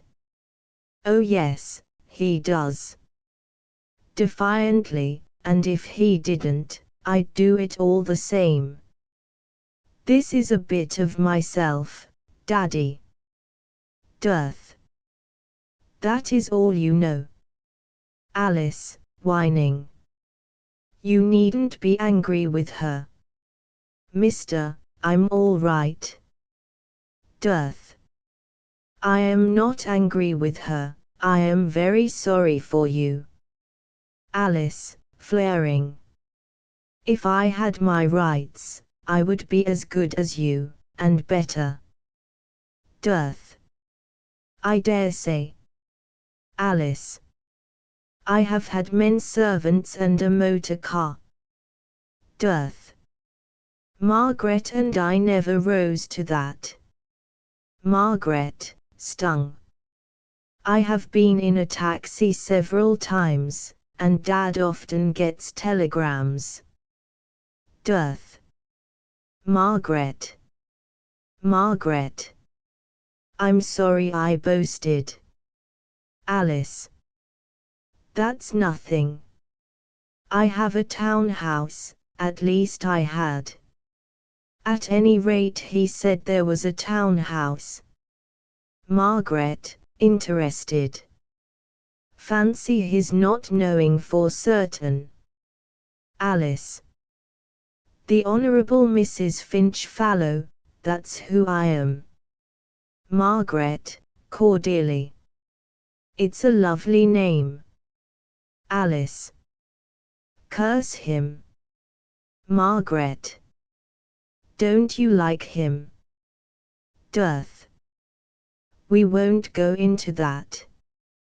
I have nothing to do with your past, but I wish we had some food to offer you. Alice. You haven't a flask? Death. No, I don't take anything myself. But let me see. Margaret, sparkling. I know. You said we had £5. To the needy one. Would you like £5? Death. Darling, don't be stupid, we haven't paid our bill at the inn. Alice, with bravado. All right, I never asked you for anything. Death. Don't take me up in that way, I have had my ups and downs myself. Here is 10 bob and welcome. He surreptitiously slips a coin into Margaret's hand. Margaret. And I have half a crown. It is quite easy for us. Dad will be getting another £5 any day. You can't think how exciting it is when the £5 comes in, we dance and then we run out and buy chops. Death. Margaret. Alice. It's kind of you. I'm richer this minute than I have been for many a day. Death. It's nothing, I am sure you would do the same for us. Alice. I wish I was as sure. Death. Of course you would. Glad to be of any help. Get some victuals as quickly as you can. Best of wishes, and may your luck change. Alice. Same to you, and may yours go on. Margaret. Good night. Alice. What is her name, Mr. Death, who has returned to his easel? Margaret. Alice. Margaret. You drew something good out of the lucky bag when you got her, Mr. Death. Yes. Alice. Take care of her, they are easily lost. She shuffles away. Death. Poor soul. I expect she has had a rough time, and that some man is to blame for it, partly, at any rate. Restless, that woman rather affects me, Margaret, I don't know why. Didn't you like her husky voice? He goes on painting. I say, Margaret, we lucky ones, let's swear always to be kind to people who are down on their luck, and then when we are kind let's be a little kinder. Margaret, gleefully. Yes, let's. Dearth. Margaret, always feel sorry for the failures, the ones who are always failures, especially in my sort of calling. Wouldn't it be lovely to turn them on the 39th year of failure into glittering successes? Margaret. Topping. Dearth. Topping. Margaret. Oh, topping. How could we do it, Dad? Dearth. By letter. To poor old Tom Broken Heart, Top Attic, Garrett Chambers, S.E. Dear Sir, His Majesty has been graciously pleased to purchase your superb picture of Marlow Ferry. Margaret. P.S. I am sending the money in a sack so as you can hear it chink. Dearth. What could we do for our friend who passed just now? I can't get her out of my head. Margaret. You have made me forget her. Plaintively, Dad, I didn't like it. Dearth. Didn't like what, dear? Margaret, shuddering. I didn't like her saying that about your losing me. Dearth, the one thing of which he is sure. I shan't lose you. Margaret, hugging his arm. It would be hard for me if you lost me, but it would be worse for you. I don't know how I know that, but I do know it. What would you do without me?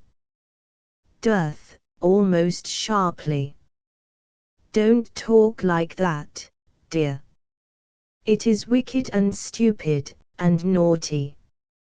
Somehow that poor woman, I won't paint any more tonight. Margaret. Let's get out of the wood, it frightens me. Dearth. And you loved it a moment ago. Hello. He has seen a distant blurred light in the wood, apparently from a window. I hadn't noticed there was a house there. Margaret, tingling. Daddy, I feel sure there wasn't a house there. Dearth. Goose. It is just that we didn't look, our old way of letting the world go hang, so interested in ourselves. Nice behavior for people who have been boasting about what they would do for other people. Now I see what I ought to do. Margaret. Let's get out of the wood. Dearth. Yes, but my idea first. It is to rouse these people and get food from them for the husky one. Margaret, clinging to him. She is too far away now. Dearth. I can overtake her. Margaret, in a frenzy. Don't go into that house, Daddy. I don't know why it is, but I am afraid of that house. He waggles a reproving finger at her. Dearth. There is a kiss for each moment until I come back. She wipes them from her face. Oh, naughty, go and stand in the corner. She stands against a tree but she stamps her foot.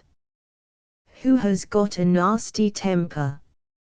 She tries hard not to smile, but she smiles and he smiles, and they make comic faces at each other, as they have done in similar circumstances since she first opened her eyes. I shall be back before you can count 100.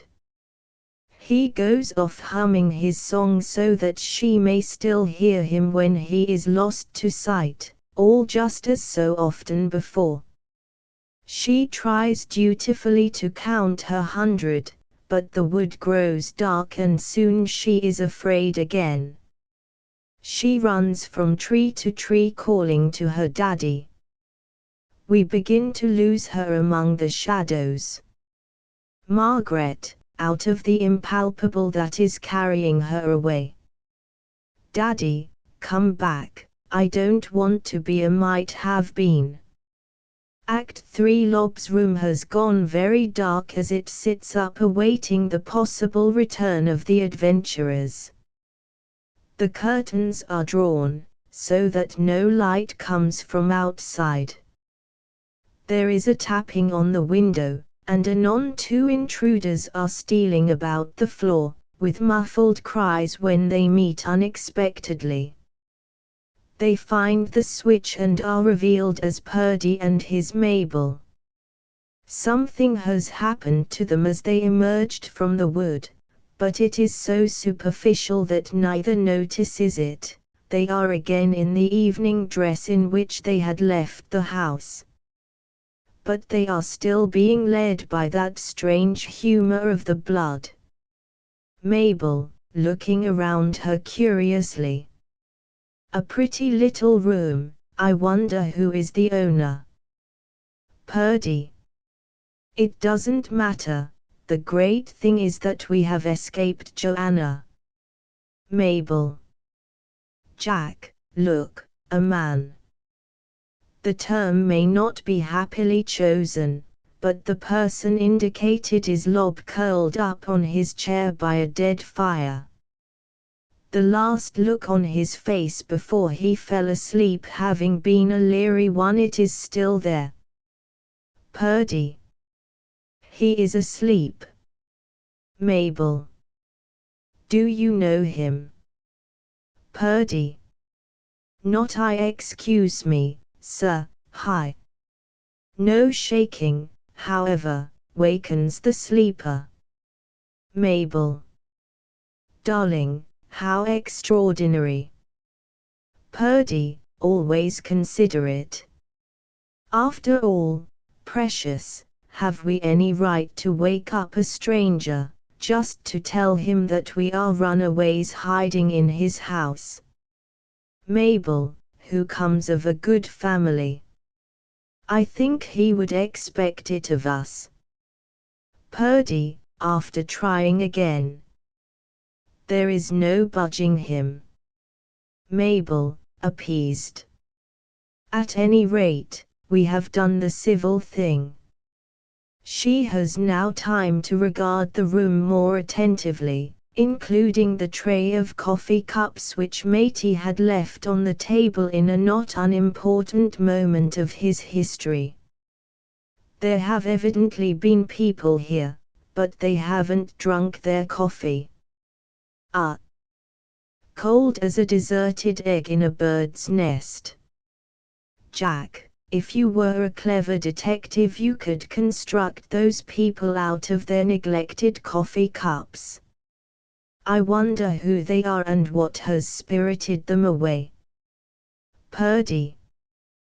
Perhaps they have only gone to bed. Ought we to knock them up?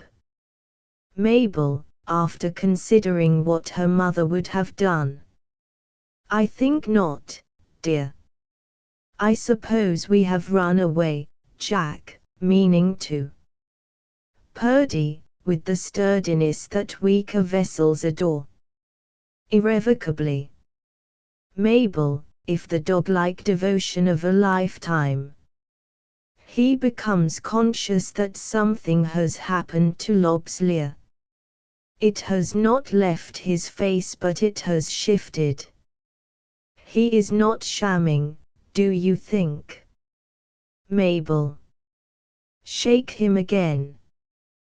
Purdy, after shaking him. It's all right. Mabel, if the dog-like devotion of a lifetime. Mabel. Poor little Joanna. Still, if a woman insists on being a pendulum round a man's neck. Purdy. Do give me a chance, Mabel. If the dog-like devotion of a lifetime. Joanna comes through the curtains so inopportunely that for the moment he is almost pettish. May I say, this is just a little too much, Joanna. Joanna, unconscious as they of her return to her dinner gown. So, sweet husband, your soul is still walking alone, is it? Mabel, who hates coarseness of any kind. How can you sneak about in this way, Joanna? Have you no pride? Joanna, dashing away a tear. Please to address me as Mrs. Purdy, madam. She sees Lob. Who is this man? Purdy. We don't know, and there is no waking him. You can try, if you like. Failing to rouse him, Joanna makes a third at table. They are all a little inconsequential, as if there were still some moonshine in their hair. Joanna. You were saying something about the devotion of a lifetime, please go on. Purdy, diffidently. I don't like to before you, Joanna. Joanna, becoming coarse again. Oh, don't mind me. Purdy, looking like a note of interrogation. I should certainly like to say it. Mabel, loftily.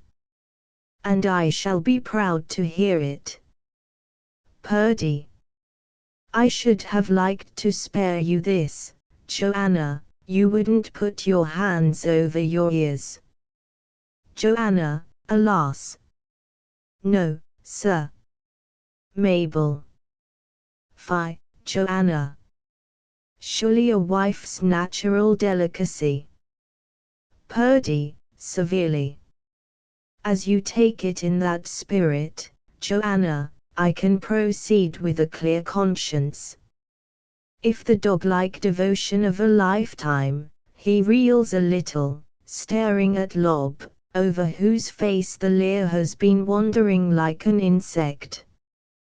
Mabel. Did he move? Purdy. It isn't that. I am feeling very funny. Did one of you tap me just now on the forehead? Their hands also have gone to their foreheads. Mabel. I think I have been in this room before. Purdy, flinching. There is something coming rushing back to me. Mabel. I seem to know that coffee set. If I do, the lid of the milk jug is chipped. It is. Joanna.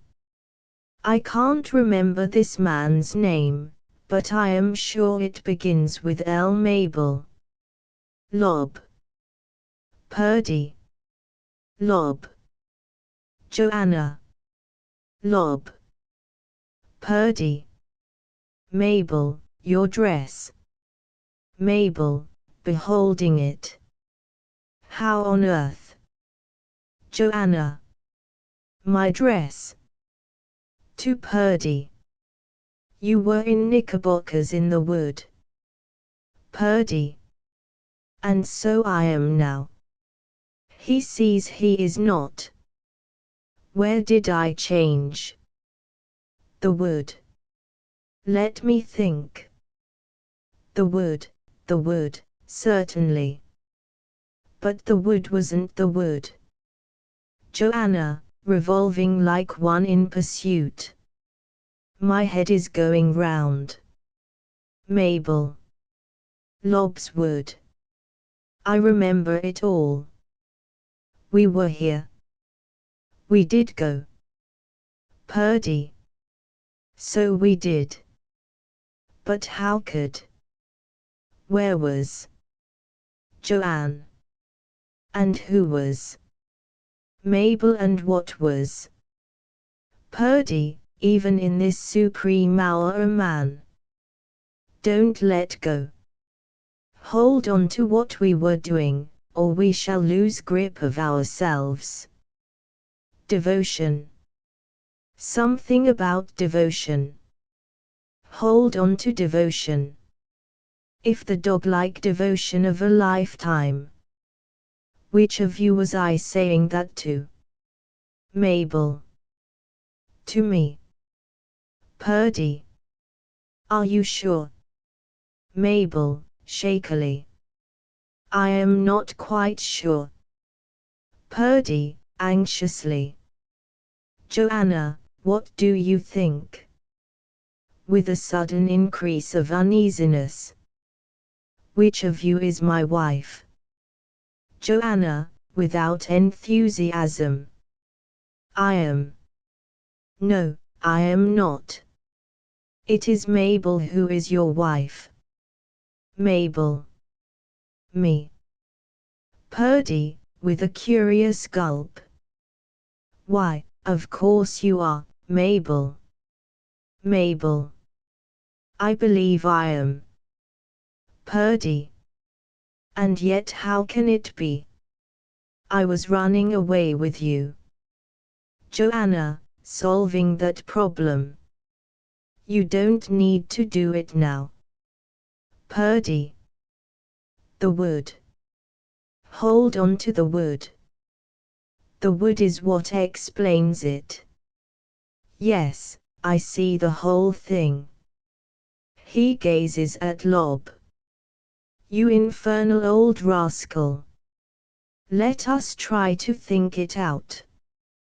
Don't anyone speak for a moment. Think first. Love. Hold on to love. He gets another tap. I say, I believe I am not a deeply passionate chap at all, I believe I am just a philanderer. Mabel. It is what you are. Joanna, more magnanimous. Mabel, what about ourselves? Purdy, to whom it is truly a nauseous draught. I didn't know. Just a philanderer. The soul of him would like at this instant to creep into another body. And if people don't change, I suppose we shall begin all over again now. Joanna, the practical.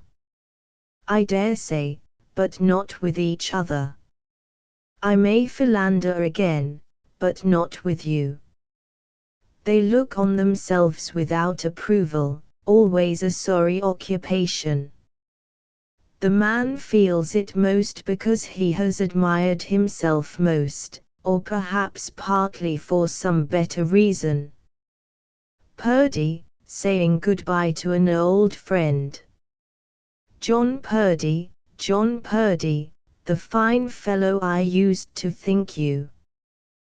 When he is able to look them in the face again. The wood has taught me one thing, at any rate. Mabel, dismally. What, Jack? Purdy. That it isn't accident that shapes our lives. Joanna. No, it's fate. Purdy, the truth running through him, seeking for a permanent home in him, willing to give him still another chance, loath to desert him. It's not fate, Joanna. Fate is something outside us. What really plays the dickens with us is something in ourselves. Something that makes us go on doing the same sort of fool things, however many chances we get. Mabel. Something in ourselves. Purdy, shivering. Something we are born with. Joanna. Can't we cut out the beastly thing? Purdy. Depends, I expect, on how long we have pampered him. We can at least control him if we try hard enough. But I have for the moment an abominably clear perception that the likes of me never really tries. Forgive me, Joanna, no, Mabel, both of you. He is a shamed man. It isn't very pleasant to discover that one is a rotter. I suppose I shall get used to it. Joanna. I could forgive anybody anything tonight. Candidly. It is so lovely not to be married to you, Jack. Purdy, spiritless. I can understand that. I do feel small. Joanna, the true friend. You will soon swell up again. Purdy, for whom, alas, we need not weep. That is the appalling thing. But at present, at any rate, I am a rag at your feet, Joanna, no, at yours, Mabel. Are you going to pick me up? I don't advise it. Mabel. I don't know whether I want to, Jack. To begin with, which of us is it your lonely soul is in search of? Joanna. Which of us is the fluid one, or the fluider one? Mabel. Are you and I one? Or are you and Joanna one? Or are the three of us two? Joanna. He wants you to whisper in his ear, Mabel, the entrancing poem, Mabel Purdy. Do it, Jack, there will be nothing wrong in it now. Purdy. Rub it in. Mabel. When I meet Joanna's successor, Purdy, quailing. No, no, Mabel, none of that.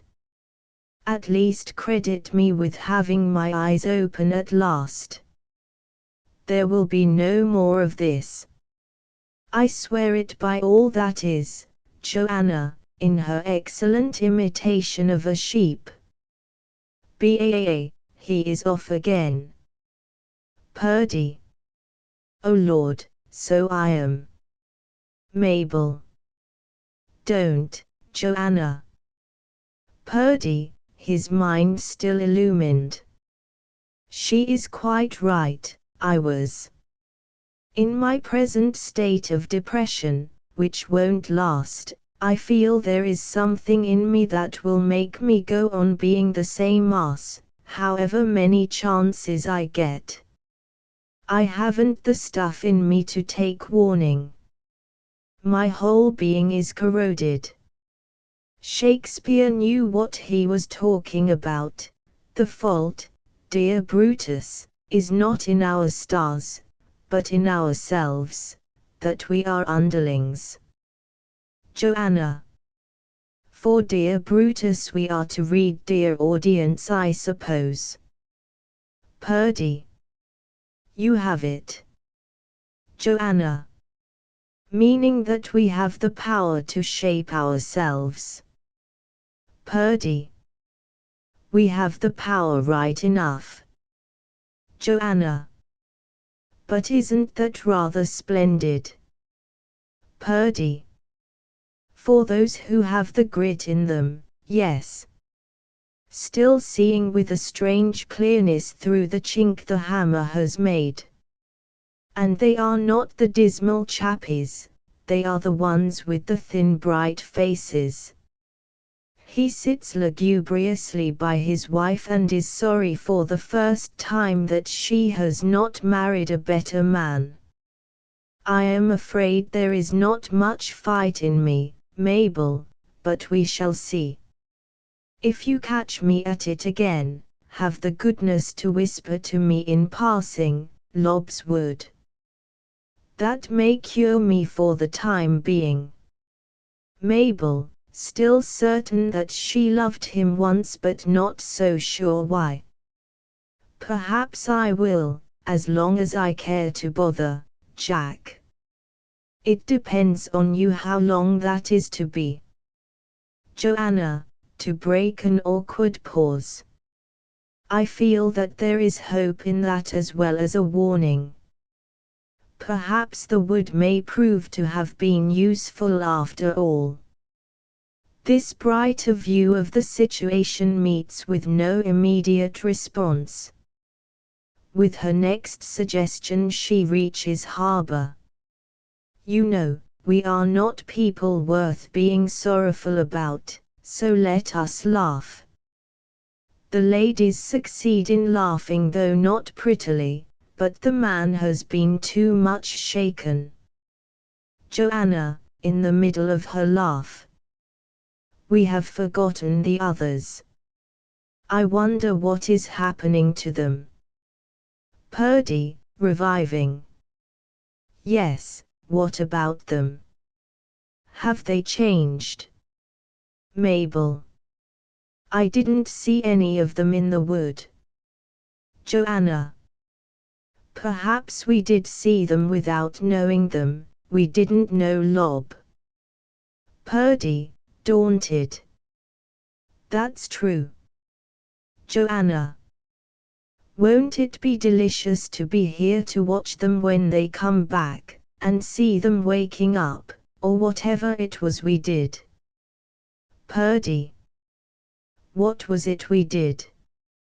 I think something tapped me on the forehead. Mabel, blanching. How do we know the others will come back? Joanna, infected. We don't know. How awful. Mabel. Listen. Purdy. I distinctly hear someone on the stairs. Mabel. It will be Matey. Purdy, the chink beginning to close. Be cautious both of you, don't tell him we have had any odd experiences. It is, however, Mrs. Code who comes downstairs in a dressing gown and carrying a candle and her husband's muffler. Mrs. Code. So you are back at last. A nice house, I must say. Where is Cody? Purdy, taken aback. Cody. Did he go into the wood, too? Mrs. Code, placidly. I suppose so. I have been down several times to look for him. Mabel.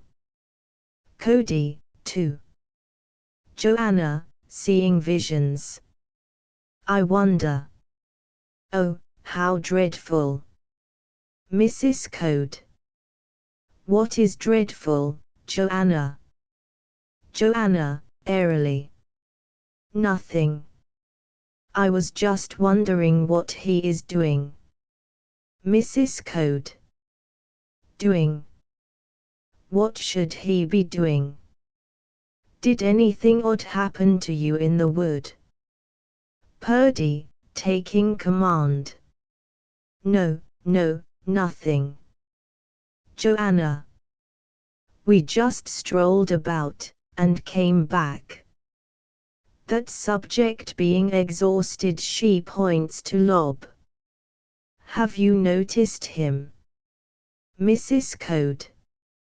Oh, yes, he has been like that all the time.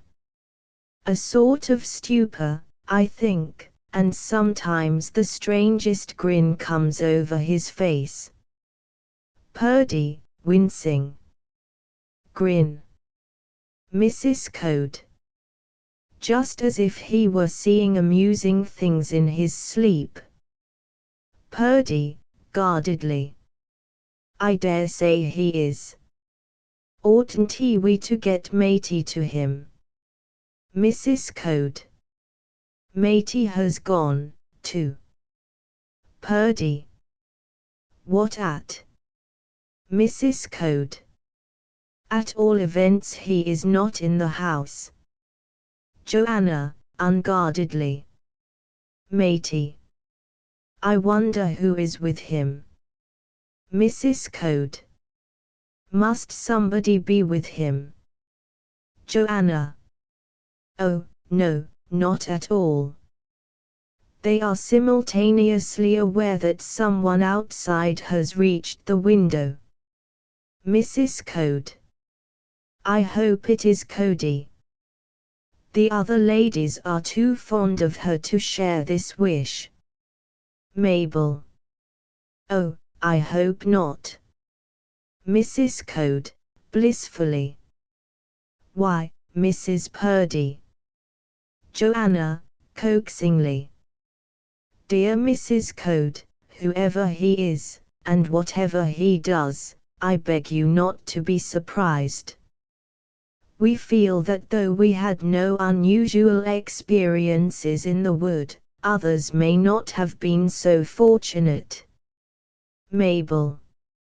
And be cautious, you dear, what you say to them before they come to. Mrs. Code. Come to. You puzzle me. And Cody didn't have his muffler. Let it be recorded that in their distress for this old lady they forget their own misadventures. Purdy takes a step toward the curtains in a vague desire to shield her, and gets a rich reward. He has seen the coming addition to their circle. Purdy, elated and pitiless. It is Matey. A butler intrudes who still thinks he is wrapped in fur. Joanna, encouragingly. Do come in. Matey.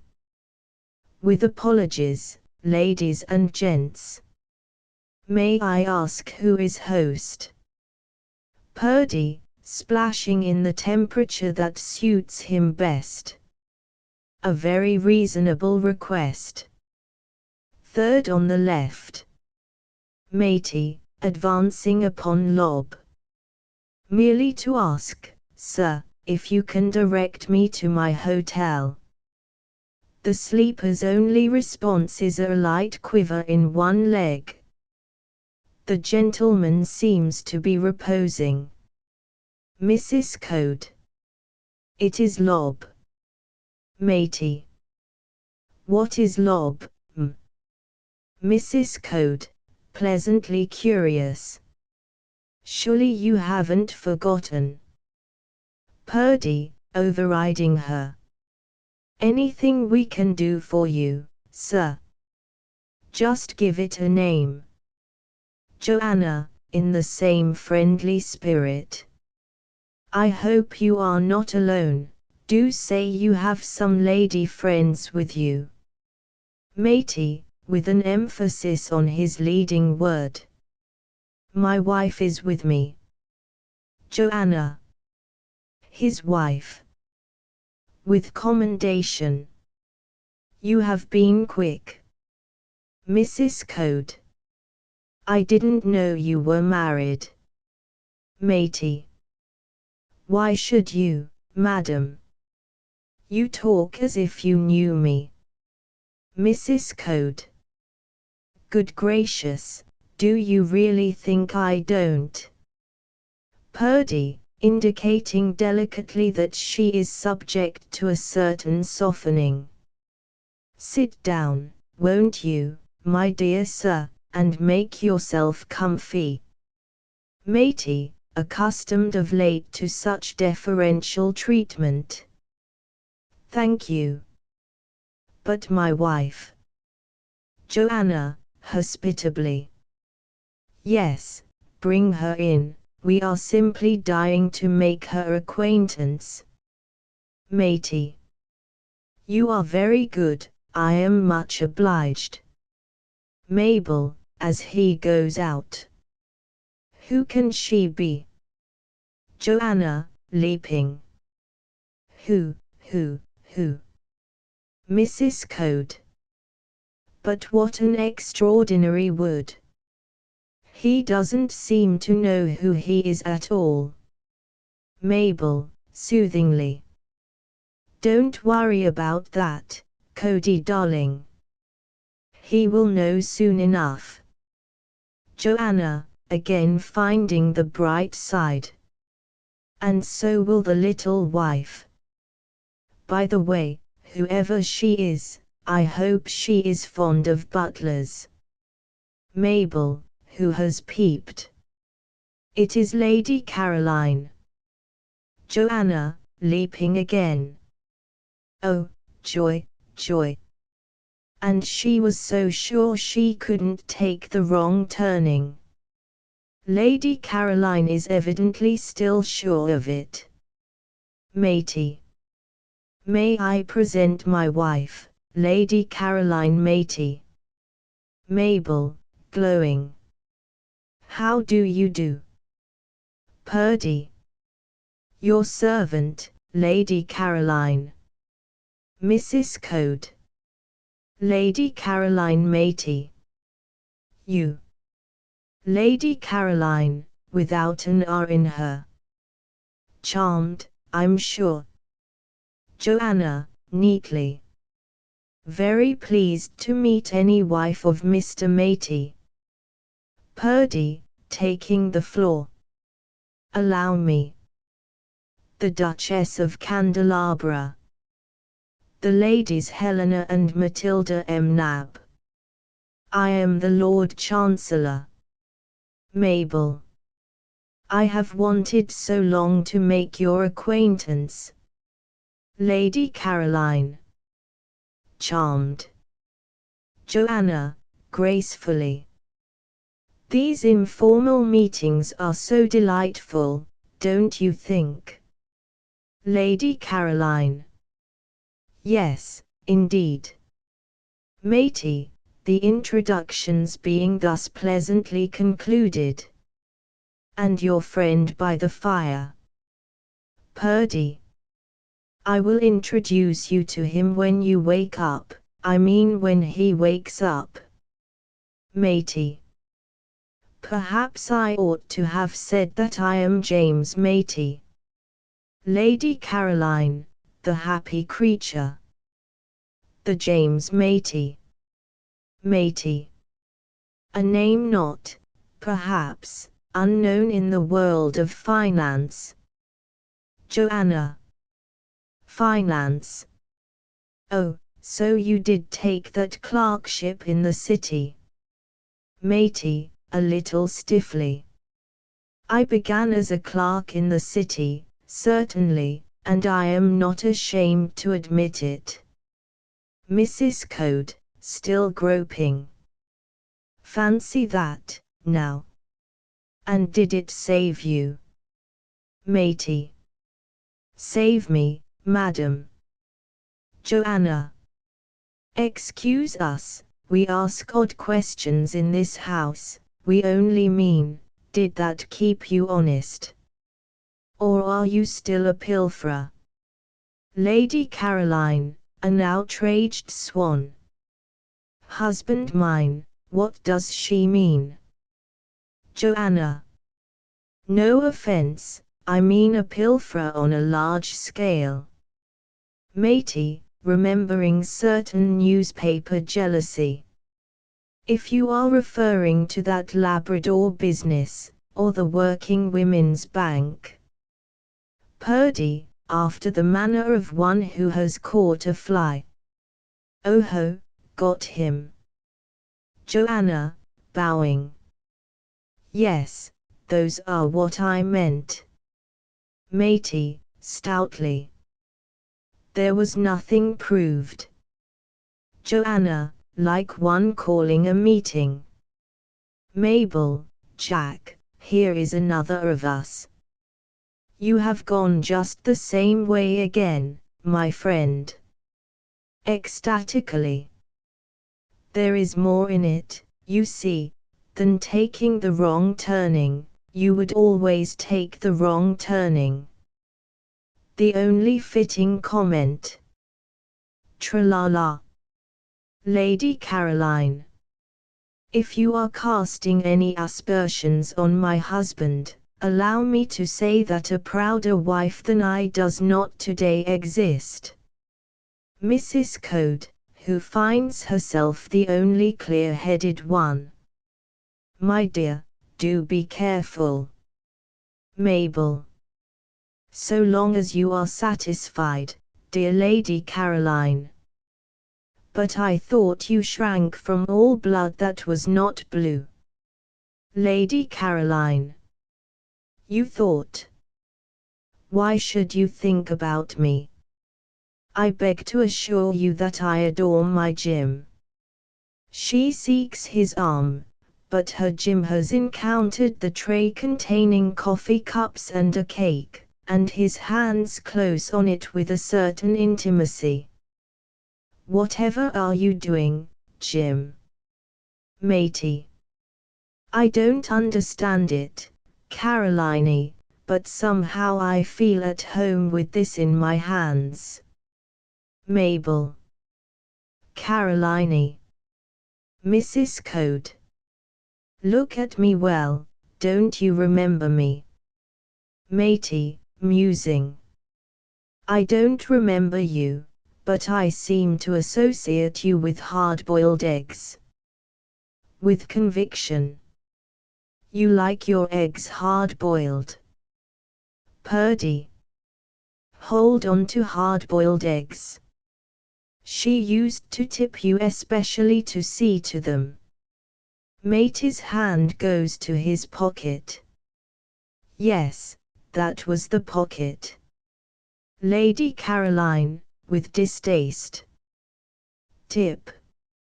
Matey, without distaste. Tip. Purdy. Jolly word, isn't it? Matey, raising the tray. It seems to set me thinking. Lady Caroline, feeling the tap of the hammer. Why is my work basket in this house? Mrs. Code. You are living here, you know. Lady Caroline. That is what a person feels. But when did I come? It is very odd, but one feels one ought to say when did one go. Purdy. She is coming to with a whoosh. Matey, under the hammer. Mr. Purdy. Lady Caroline. Mrs. Code. Matey. The governor. My clothes. Lady Caroline. One is in evening dress. Joanna, charmed to explain. You will understand clearly in a minute, Caroline. You didn't really take that clerkship, Jim, you went into domestic service, but in the essentials you haven't altered. Purdy, pleasantly. I'll have my shaving water at 7.30 sharp, Matey. Matey, mechanically. Very good, sir. Lady Caroline. Sir. Midsummer Eve. The wood. Purdy. Yes, hold on to the wood. Matey. You are Lady Caroline Laney. Lady Caroline. It is Matey, the butler. Mabel. You seemed quite happy with him, you know, Lady Caroline. Joanna, nicely. We won't tell. Lady Caroline, subsiding. Caroline Matey. And I seemed to like it. How horrible. Mrs. Code, expressing a general sentiment. It is rather difficult to see what we should do next. Matey, tentatively. Perhaps if I were to go downstairs. Purdy. It would be conferring a personal favor on us all. Thus encouraged, Matey and his tray resume friendly relations with the pantry. Lady Caroline, with itching fingers as she glares at Lob. It is all that wretch's doing. A quiver from Lob's right leg acknowledges the compliment. The gay music of a pipe is heard from outside. Joanna, peeping. Cody. Mrs. Code. Cody. Why is he so happy? Joanna, troubled. Dear, hold my hand. Mrs. Code, suddenly trembling. Won't he know me? Purdy, abashed by that soft face. Mrs. Code, I'm sorry. It didn't so much matter about the likes of us, but for your sake I wish Cody hadn't gone out. Mrs. Code. We that have been happily married this 30 years. Code, popping in buoyantly. May I intrude? My name is Code. The fact is I was playing about in the wood on a whistle, and I saw your light. Mrs. Code, the only one with the nerve to answer. Playing about in the wood with a whistle. Code, with mild dignity. And why not, madam? Mrs. Code. Madam. Don't you know me? Code. I don't know you. Reflecting. But I wish I did. Mrs. Code. Do you? Why? Code. If I may say so, you have a very soft, lovable face. Several persons breathe again. Mrs. Code, inquisitorially. Who was with you, playing whistles in the wood? The breathing ceases. Code. No one was with me. And is resumed. Mrs. Code. No, lady. Code. Certainly not. Then he spoils it. I am a bachelor. Mrs. Code. A bachelor. Joanna. Don't give way, dear, it might be much worse. Mrs. Code. A bachelor. And you are sure you never spoke to me before? Do think. Code. Not to my knowledge. Never, except in dreams. Mabel, taking a risk. What did you say to her in dreams? Code. I said, my dear. This when uttered surprises him. Odd. Joanna. The darling man. Mrs. Code, wavering. How could you say such things to an old woman? Code, thinking it out. Old. I didn't think of you as old. No, no, young, with the morning dew on your face, coming across a lawn, in a black and green dress, and carrying such a pretty parasol. Mrs. Code, thrilling. That was how he first met me. He used to love me in black and green, and it was a pretty parasol. Look, I am old. So it can't be the same woman. Code, blinking. Old. Yes, I suppose so. But it is the same soft, lovable face, and the same kind, beaming smile that children could warm their hands at. Mrs. Code. He always liked my smile. Perdue. So do we all.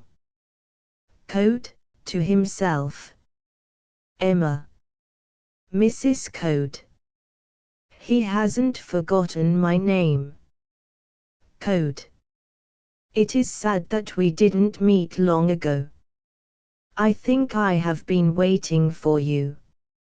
I suppose we have met too late. You couldn't overlook my being an old fellow, could you, eh? Joanna. How lovely, he is going to propose to her again. Cody, you happy thing, he is wanting the same soft face after 30 years. Mrs. Code, undoubtedly hopeful. We mustn't be too sure, but I think that is it. Primly. What is it exactly that you want, Mr. Code?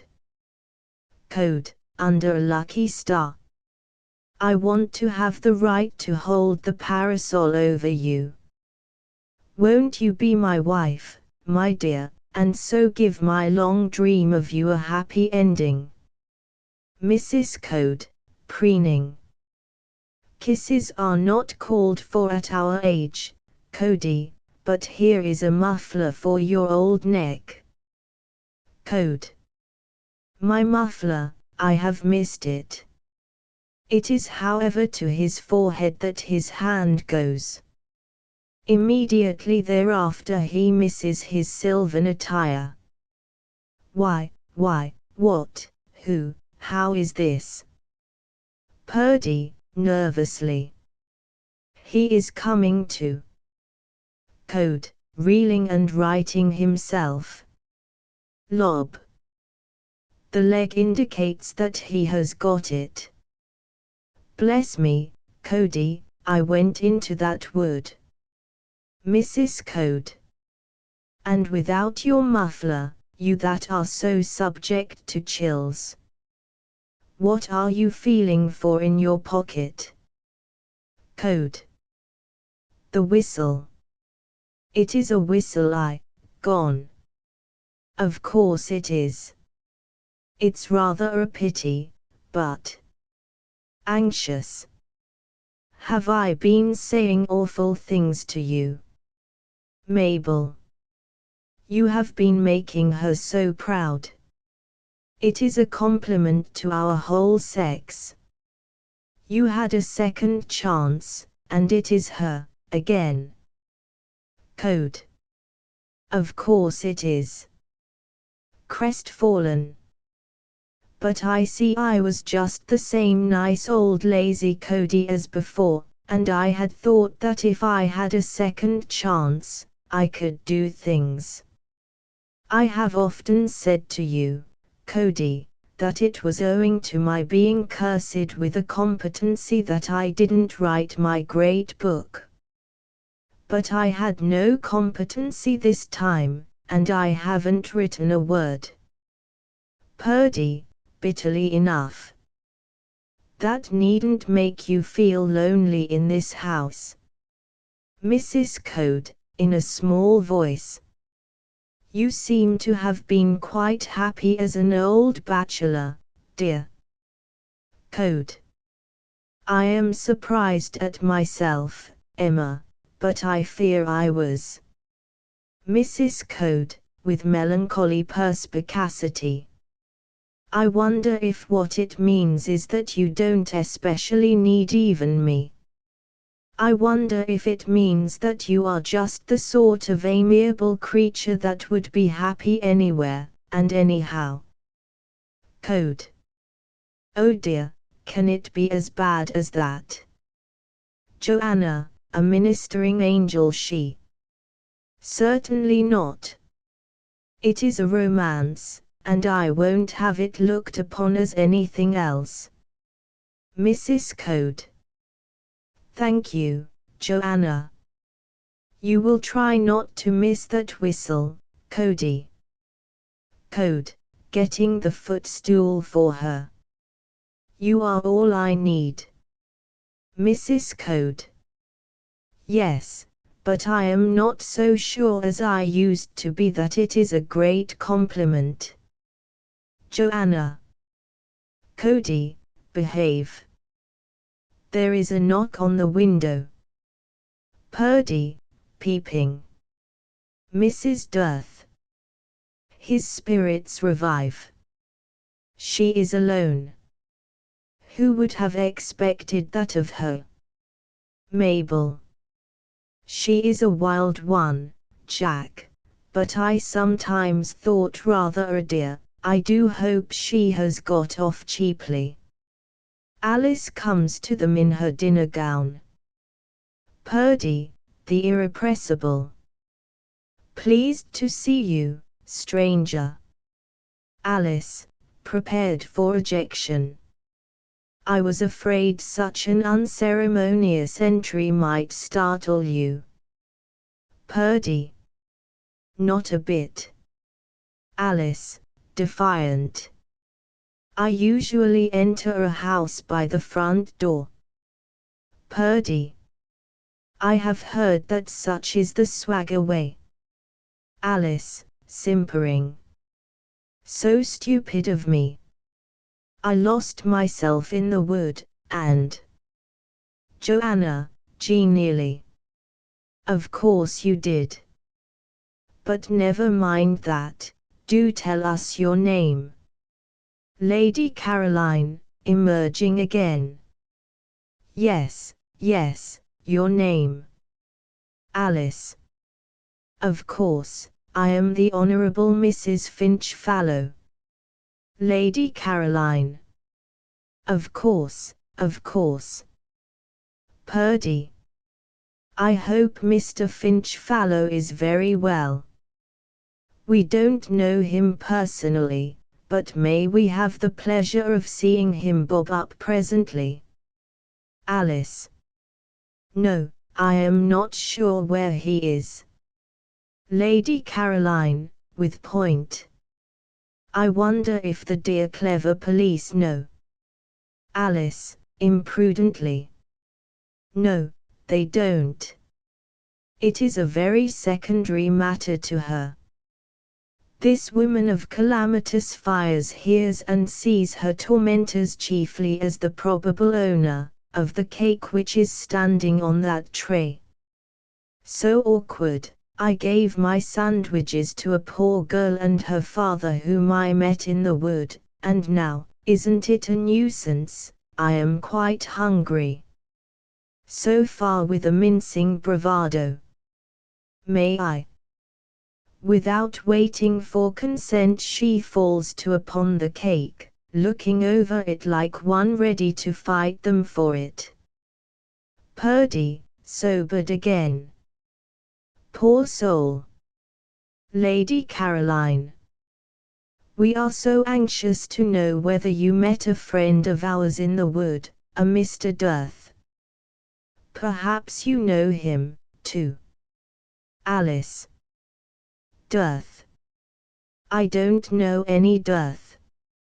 Mrs. Code. Oh, dear, what a wood. Lady Caroline. He is quite a front door sort of man, knocks and rings, you know. Purdy. Don't worry her. Alice, gnawing. I meet so many, you see I go out a great deal. I have visiting cards, printed ones. Lady Caroline. How very distingué. Perhaps Mr. Dirth has painted your portrait, he is an artist. Alice. Very likely, they all want to paint me. I dare say that is the man to whom I gave my sandwiches. Mrs. Code. But I thought you said he had a daughter. Alice. Such a pretty girl, I gave her £0.50. Code. A daughter. That can't be Dirth. Purdy, darkly. Don't be too sure. Was the man you speak of a rather chop-fallen, gone to seed sort of person? Alice. No, I thought him such a jolly, attractive man. Code. Dearth jolly, attractive. Oh no, did he say anything about his wife? Lady Caroline, yes, do try to remember if he mentioned her. Alice, snapping. No, he didn't. Purdy. He was far from jolly in her time. Alice, with an archness for which the cake is responsible. Perhaps that was the lady's fault. The last of the adventurers draws nigh, caroling a French song as he comes. Code. Bertha's voice. He sounds quite merry. Joanna, protecting. Alice, you poor thing. Purdy. This is going to be horrible. A clear-eyed man of lusty gait comes in. Dearth. I am sorry to bounce in on you in this way, but really I have an excuse. I am a painter of sorts, and he sees he has brought some strange discomfort here. Mrs. Code. I must say, Mr. Dearth, I am delighted to see you looking so well. Like a new man, isn't he? No one dares to answer. Dearth. I am certainly very well, if you care to know. But did I tell you my name? Joanna, for someone has to speak. No, but we have an instinct in this house. Dearth. Well, it doesn't matter. Here is the situation. My daughter and I have just met in the wood, a poor woman famishing for want of food.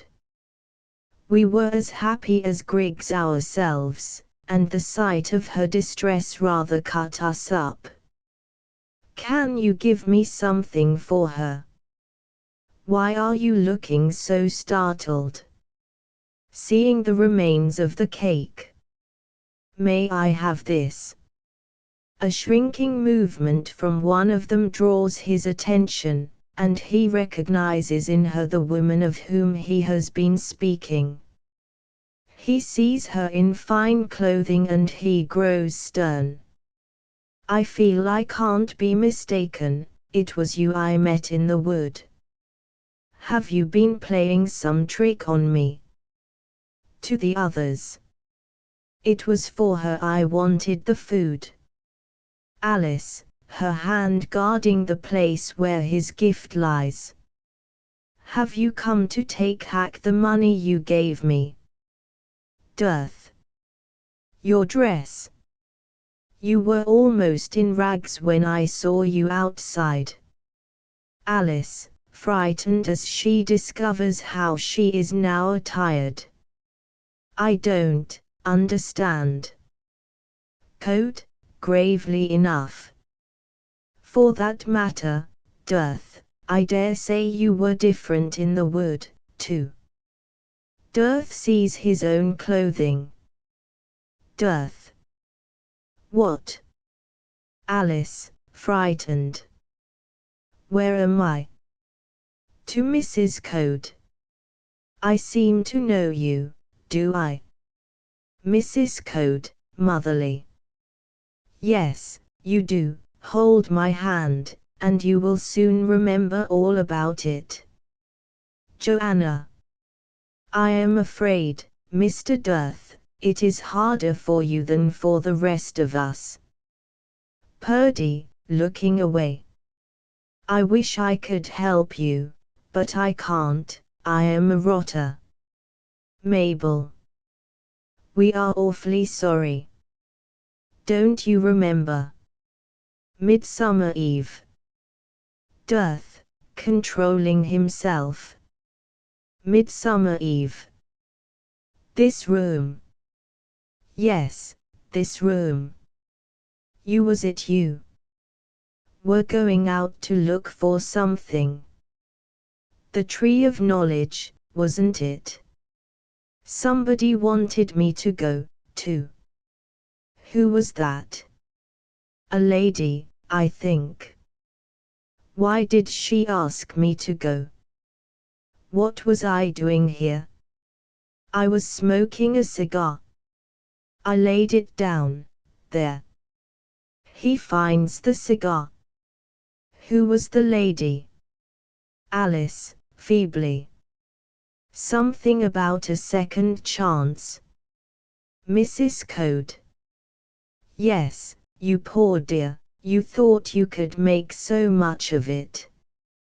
Dearth. A lady who didn't like me, with conviction. She had good reasons, too, but what were they? Alice. A little old man. He did it. What did he do? The hammer is raised. Dearth. It is coming back, I am not the man I thought myself. Alice. I am not Mrs. Finch-Fallow. Who am I? Dearth, staring at her. You were that lady. Alice. It is you, my husband. She is overcome. Mrs. Code. My dear, you are much better off, so far as I can see, than if you were Mrs. Finch-Fallow. Alice, with passionate knowledge. Yes, yes indeed. Generously. But he isn't. Dearth. Alice. He tries to smile. I didn't know you when I was in the wood with Margaret. She. Margaret. The hammer falls. Oh my God. He buries his face in his hands. Alice. I wish. She presses his shoulder fiercely and then stalks out by the door. Purdy, to Lob, after a time. You old ruffian. Dearth. No, I am rather fond of him, our lonely, friendly little host. Lob, I thank thee for that hour. The cedar-looking fellow passes from the scene. Code. Did you see that his hand is shaking again? Purdy. The watery eye has come back. Joanna. And yet they are both quite nice people. Purdy, finding the tragedy of it. We are all quite nice people. Mabel. If she were not such a savage. Purdy.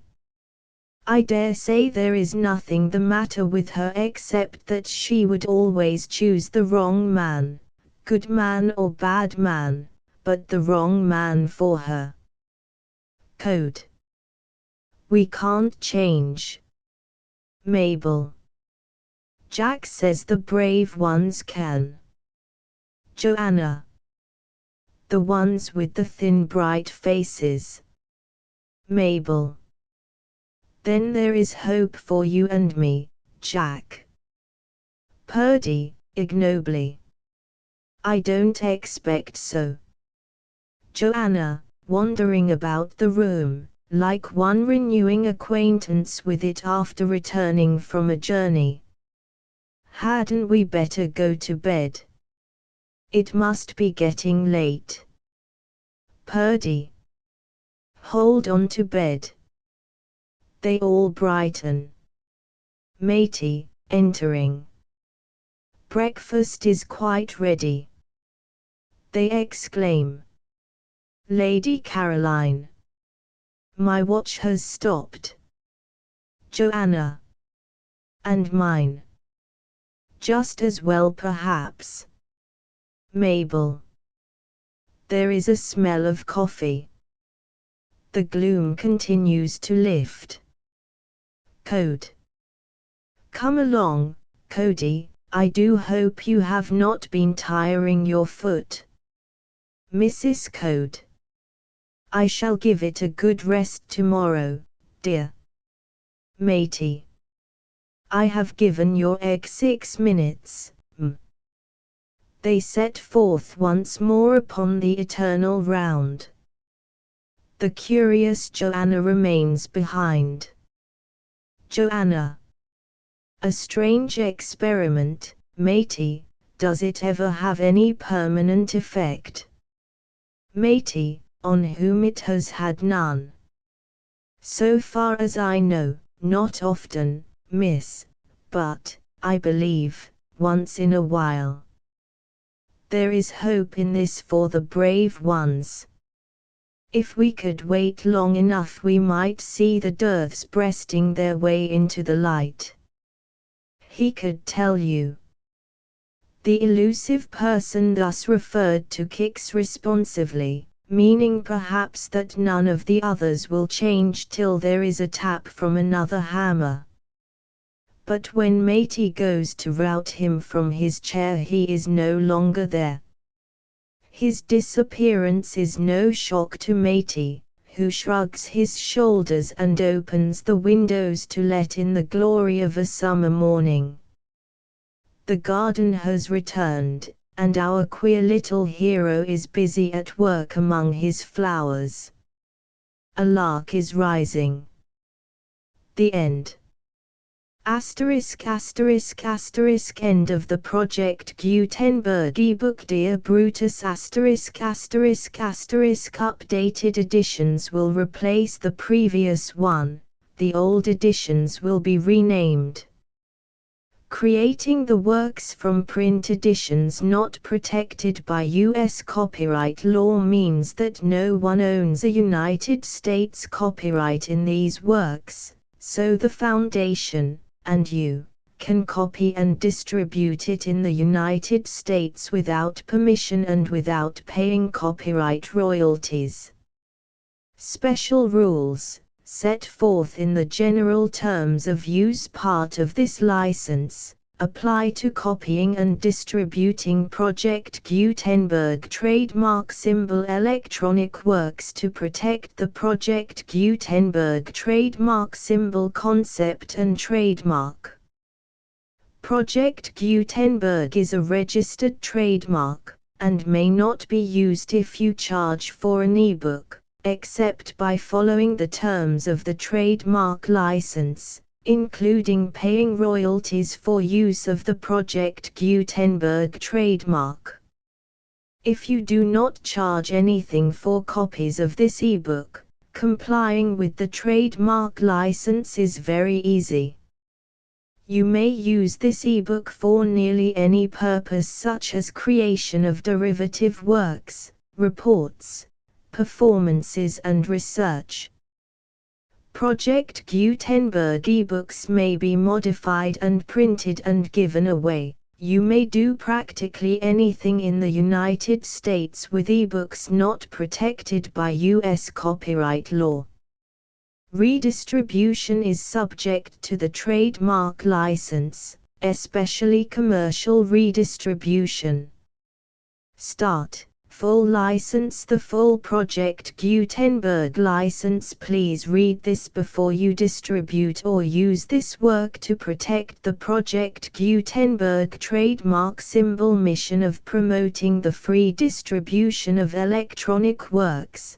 By using or distributing this work, or any other work associated in any way with the phrase Project Gutenberg, you agree to comply with all the terms of the full Project Gutenberg trademark symbol license available with this file or online at www.gutenberg.org/license. Section 1. General Terms of Use and Redistributing Project Gutenberg Trademark Symbol Electronic Works 1.0. By reading or using any part of this Project Gutenberg trademark symbol electronic work, you indicate that you have read, understand, agree to and accept all the terms of this license and intellectual property, trademark/copyright, agreement. If you do not agree to abide by all the terms of this agreement, you must cease using and return or destroy all copies of Project Gutenberg trademark symbol electronic works in your possession. If you paid a fee for obtaining a copy of or access to a Project Gutenberg trademark symbol electronic work and you do not agree to be bound by the terms of this agreement, you may obtain a refund from the person or entity to whom you paid the fee as set forth in paragraph 1.e.8. 1.b Project Gutenberg is a registered trademark. It may only be used on or associated in any way with an electronic work by people who agree to be bound by the terms of this agreement. There are a few things that you can do with most Project Gutenberg trademark symbol electronic works even without complying with the full terms of this agreement.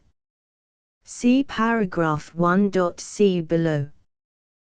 There are a lot of things you can do with Project Gutenberg trademark symbol electronic works if you follow the terms of this agreement and help preserve free future access to Project Gutenberg trademark symbol electronic works.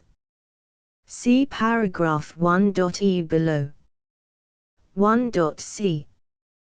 The Project Gutenberg Literary Archive Foundation, the Foundation or PGLAF, owns a compilation copyright in the collection of Project Gutenberg trademark symbol electronic works. Nearly all the individual works in the collection are in the public domain in the United States.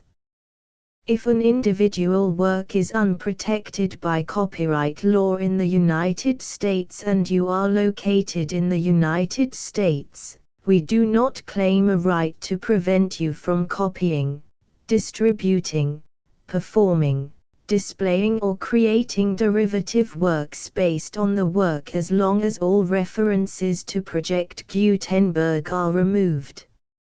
Of course, we hope that you will support the Project Gutenberg trademark symbol mission of promoting free access to electronic works by freely sharing Project Gutenberg trademark symbol works in compliance with the terms of this agreement for keeping the Project Gutenberg trademark symbol name associated with the work.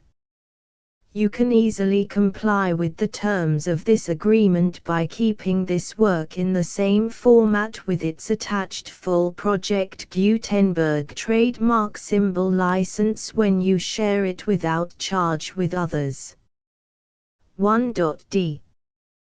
The copyright laws of the place where you are located also govern what you can do with this work. Copyright laws in most countries are in a constant state of change. If you are outside the United States, check the laws of your country in addition to the terms of this agreement before downloading, copying, displaying, performing, distributing or creating derivative works based on this work or any other Project Gutenberg trademark symbol work. The Foundation makes no representations concerning the copyright status of any work in any country other than the United States. 1.e Unless you have removed all references to Project Gutenberg. 1.e.1. The following sentence, with active links to, or other immediate access to, the full Project Gutenberg trademark symbol license must appear prominently whenever any copy of a Project Gutenberg trademark symbol work, any work on which the phrase Project Gutenberg appears, or with which the phrase Project Gutenberg is associated, is accessed, displayed, performed, viewed, copied or distributed. This ebook is for the use of anyone anywhere in the United States and most other parts of the world at no cost and with almost no restrictions whatsoever. You may copy it, give it away or reuse it under the terms of the Project Gutenberg license included with this ebook or online at www.gutenberg.org. If you are not located in the United States, you will have to check the laws of the country where you are located before using this ebook. 1.e.2 If an individual Project Gutenberg trademark symbol electronic work is derived from texts not protected by U.S. copyright law, does not contain a notice indicating that it is posted with permission of the copyright holder, the work can be copied and distributed to anyone in the United States without paying any fees or charges. If you are redistributing or providing access to a work with the phrase Project Gutenberg associated with or appearing on the work, you must comply either with the requirements of paragraphs 1.e.1 through 1.e.7 or obtain permission for the use of the work and the Project Gutenberg trademark symbol trademark as set forth in paragraphs 1.e.8 or 1.e.9. 1.e.3 If an individual Project Gutenberg trademark symbol electronic work is posted with the permission of the copyright holder, your use and distribution must comply with both paragraphs 1.e.1 through 1.e.7 and any additional terms imposed by the copyright holder. Additional terms will be linked to the Project Gutenberg trademark symbol license for all works posted with the permission of the copyright holder found at the beginning of this work.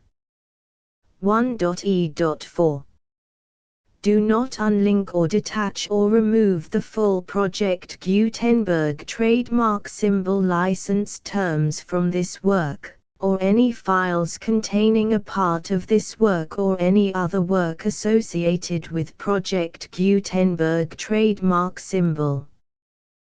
1.e.5 Do not copy, display, perform, distribute or redistribute this electronic work, or any part of this electronic work, without prominently displaying the sentence set forth in paragraph 1.e.1 with active links or immediate access to the full terms of the Project Gutenberg trademark symbol license.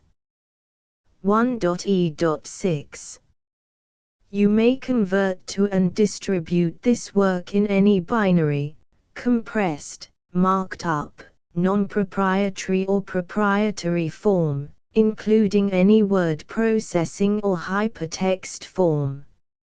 However, if you provide access to or distribute copies of a Project Gutenberg trademark symbol work in a format other than plain vanilla ASCII or other format used in the official version posted on the official Project Gutenberg trademark symbol website, www.gutenberg.org, you must, at no additional cost, fee or expense to the user, provide a copy, a means of exporting a copy, or a means of obtaining a copy upon request, of the work in its original plain vanilla ASCII or other form. Any alternate format must include the full Project Gutenberg trademark symbol license as specified in paragraph 1.e.1. 1.e.7 Do not charge a fee for access to, viewing, displaying, performing, copying or distributing any Project Gutenberg trademark symbol works unless you comply with paragraph 1.e.8 or 1.e.9. 1.e.8. You may charge a reasonable fee for copies of or providing access to or distributing Project Gutenberg trademark symbol electronic works provided that you pay a royalty fee of 20% of the gross profits you derive from the use of Project Gutenberg trademark symbol works calculated using the method you already use to calculate your applicable taxes.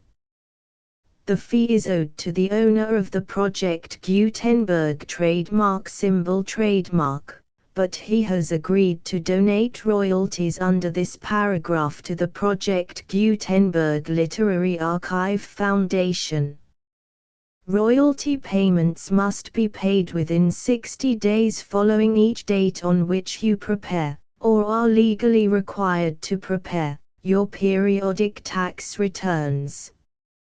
Royalty payments should be clearly marked as such and sent to the Project Gutenberg Literary Archive Foundation at the address specified in Section 4. Information about donations to the Project Gutenberg Literary Archive Foundation. You provide a full refund of any money paid by a user who notifies you in writing, or by email, within 30 days of receipt that he does not agree to the terms of the full Project Gutenberg trademark symbol license. You must require such a user to return or destroy all copies of the works possessed in a physical medium and discontinue all use of and all access to other copies of Project Gutenberg trademark symbol works. You provide, in accordance with paragraph 1.f.3, a full refund of any money paid for a work or a replacement copy, if a defect in the electronic work is discovered and reported to you within 90 days of receipt of the work. You comply with all other terms of this agreement for free distribution of Project Gutenberg trademark symbol works. 1.e.9. If you wish to charge a fee or distribute a Project Gutenberg trademark symbol electronic work or group of works on different terms than are set forth in this agreement, you must obtain permission in writing from the Project Gutenberg Literary Archive Foundation, the manager of the Project Gutenberg trademark symbol trademark. Contact the Foundation as set forth in Section 3 below. 1.f1.f.1. Project Gutenberg volunteers and employees expend considerable effort to identify, do copyright research on, transcribe and proofread works not protected by U.S. copyright law in creating the Project Gutenberg trademark symbol collection. Despite these efforts, Project Gutenberg trademark symbol electronic works, and the medium on which they may be stored, may contain defects such as, but not limited to, incomplete, inaccurate or corrupt data, transcription errors, a copyright or other intellectual property infringement, a defective or damaged disk or other medium, a computer virus, or computer codes that damage or cannot be read by your equipment. 1.f.2. Limited warranty, disclaimer of damages, except for the right of replacement or refund described in paragraph 1.f.3, the Project Gutenberg Literary Archive Foundation, the owner of the Project Gutenberg trademark symbol trademark, and any other party distributing a Project Gutenberg trademark symbol electronic work under this agreement, disclaim all liability to you for damages, costs and expenses, including legal fees. You agree that you have no remedies for negligence, strict liability, breach of warranty or breach of contract except those provided in paragraph 1.f.3. You agree that the Foundation, the trademark owner, and any distributor under this agreement will not be liable to you for actual, direct, indirect, consequential, punitive or incidental damages even if you give notice of the possibility of such damage. 1.f.3. Limited right of replacement or refund. If you discover a defect in this electronic work within 90 days of receiving it, you can receive a refund of the money, if any, you paid for it by sending a written explanation to the person you received the work from. If you received the work on a physical medium, you must return the medium with your written explanation. The person or entity that provided you with the defective work may elect to provide a replacement copy in lieu of a refund. If you received the work electronically, the person or entity providing it to you may choose to give you a second opportunity to receive the work electronically in lieu of a refund. If the second copy is also defective, you may demand a refund in writing without further opportunities to fix the problem. 1.f.4. Except for the limited right of replacement or refund set forth in paragraph 1.f.3, this work is provided to you as is, with no other warranties of any kind, express or implied, including but not limited to warranties of merchantability or fitness for any purpose. 1.f.5. Some states do not allow disclaimers of certain implied warranties or the exclusion or limitation of certain types of damages. If any disclaimer or limitation set forth in this agreement violates the law of the state applicable to this agreement, the agreement shall be interpreted to make the maximum disclaimer or limitation permitted by the applicable state law. The invalidity or unenforceability of any provision of this agreement shall not void the remaining provisions. 1.f.6.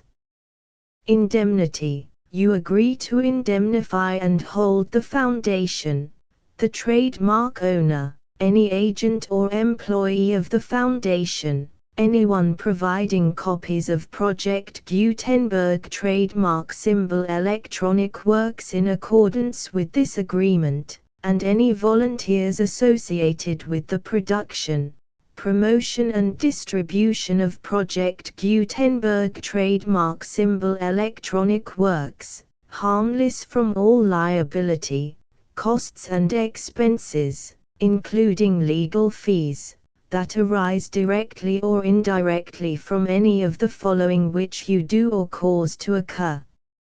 A.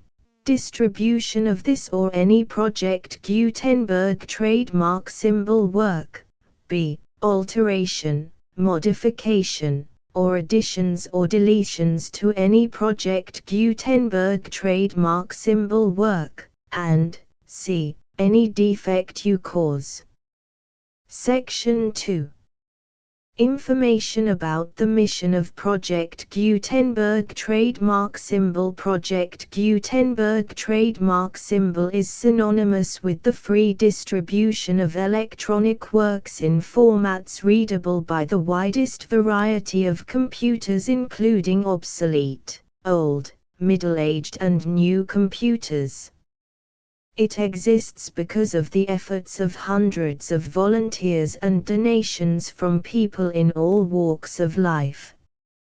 Volunteers and financial support to provide volunteers with the assistance they need are critical to reaching Project Gutenberg trademark symbol's goals and ensuring that the Project Gutenberg trademark symbol collection will remain freely available for generations to come.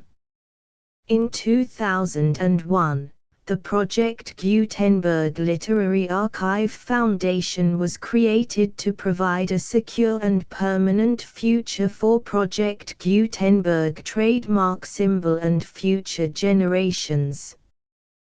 To learn more about the Project Gutenberg Literary Archive Foundation and how your efforts and donations can help, see sections 3 and 4 and the Foundation information page at www.gutenberg.org.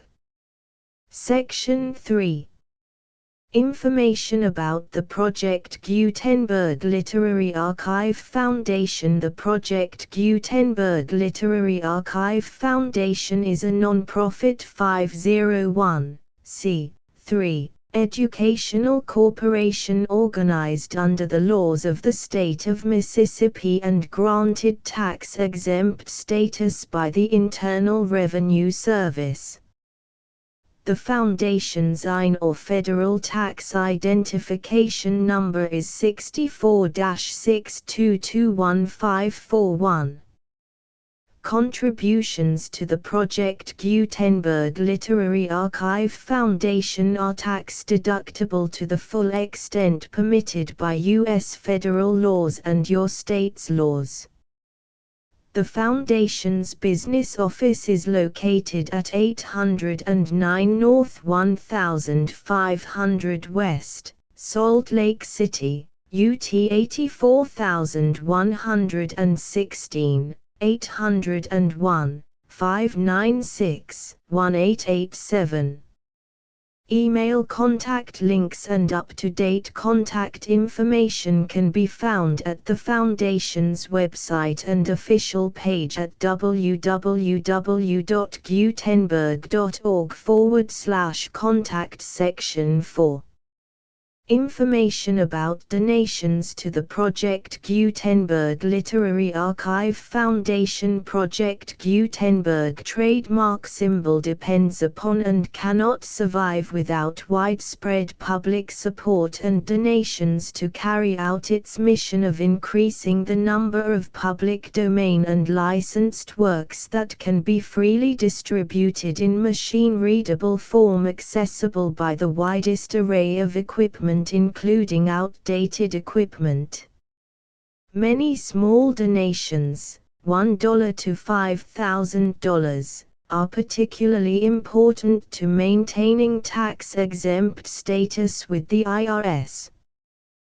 The Foundation is committed to complying with the laws regulating charities and charitable donations in all 50 states of the United States. Compliance requirements are not uniform and it takes a considerable effort, much paperwork and many fees to meet and keep up with these requirements. We do not solicit donations in locations where we have not received written confirmation of compliance. To send donations or determine the status of compliance for any particular state, visit www.gutenberg.org/donate. While we cannot and do not solicit contributions from states where we have not met the solicitation requirements, we know of no prohibition against accepting unsolicited donations from donors in such states who approach us with offers to donate. International donations are gratefully accepted, but we cannot make any statements concerning tax treatment of donations received from outside the United States. U.S. laws alone swamp our small staff. Please check the Project Gutenberg web pages for current donation methods and addresses. Donations are accepted in a number of other ways, including checks, online payments and credit card donations. To donate, please visit www.gutenberg.org/donate. Section 5. General information about Project Gutenberg Trademark Symbol Electronic Works. Professor Michael S. Hart was the originator of the Project Gutenberg trademark symbol concept of a library of electronic works that could be freely shared with anyone. For 40 years, he produced and distributed Project Gutenberg trademark symbol ebooks with only a loose network of volunteer support. Project Gutenberg trademark symbol ebooks are often created from several printed editions, all of which are confirmed as not protected by copyright in the US unless a copyright notice is included. Thus, we do not necessarily keep ebooks in compliance with any particular paper edition. Most people start at our website, which has the main PG search facility, www.gutenberg.org. This website includes information about Project Gutenberg trademark symbol, including how to make donations to the Project Gutenberg Literary Archive Foundation, how to help produce our new ebooks, and how to subscribe to our email newsletter to hear about new ebooks.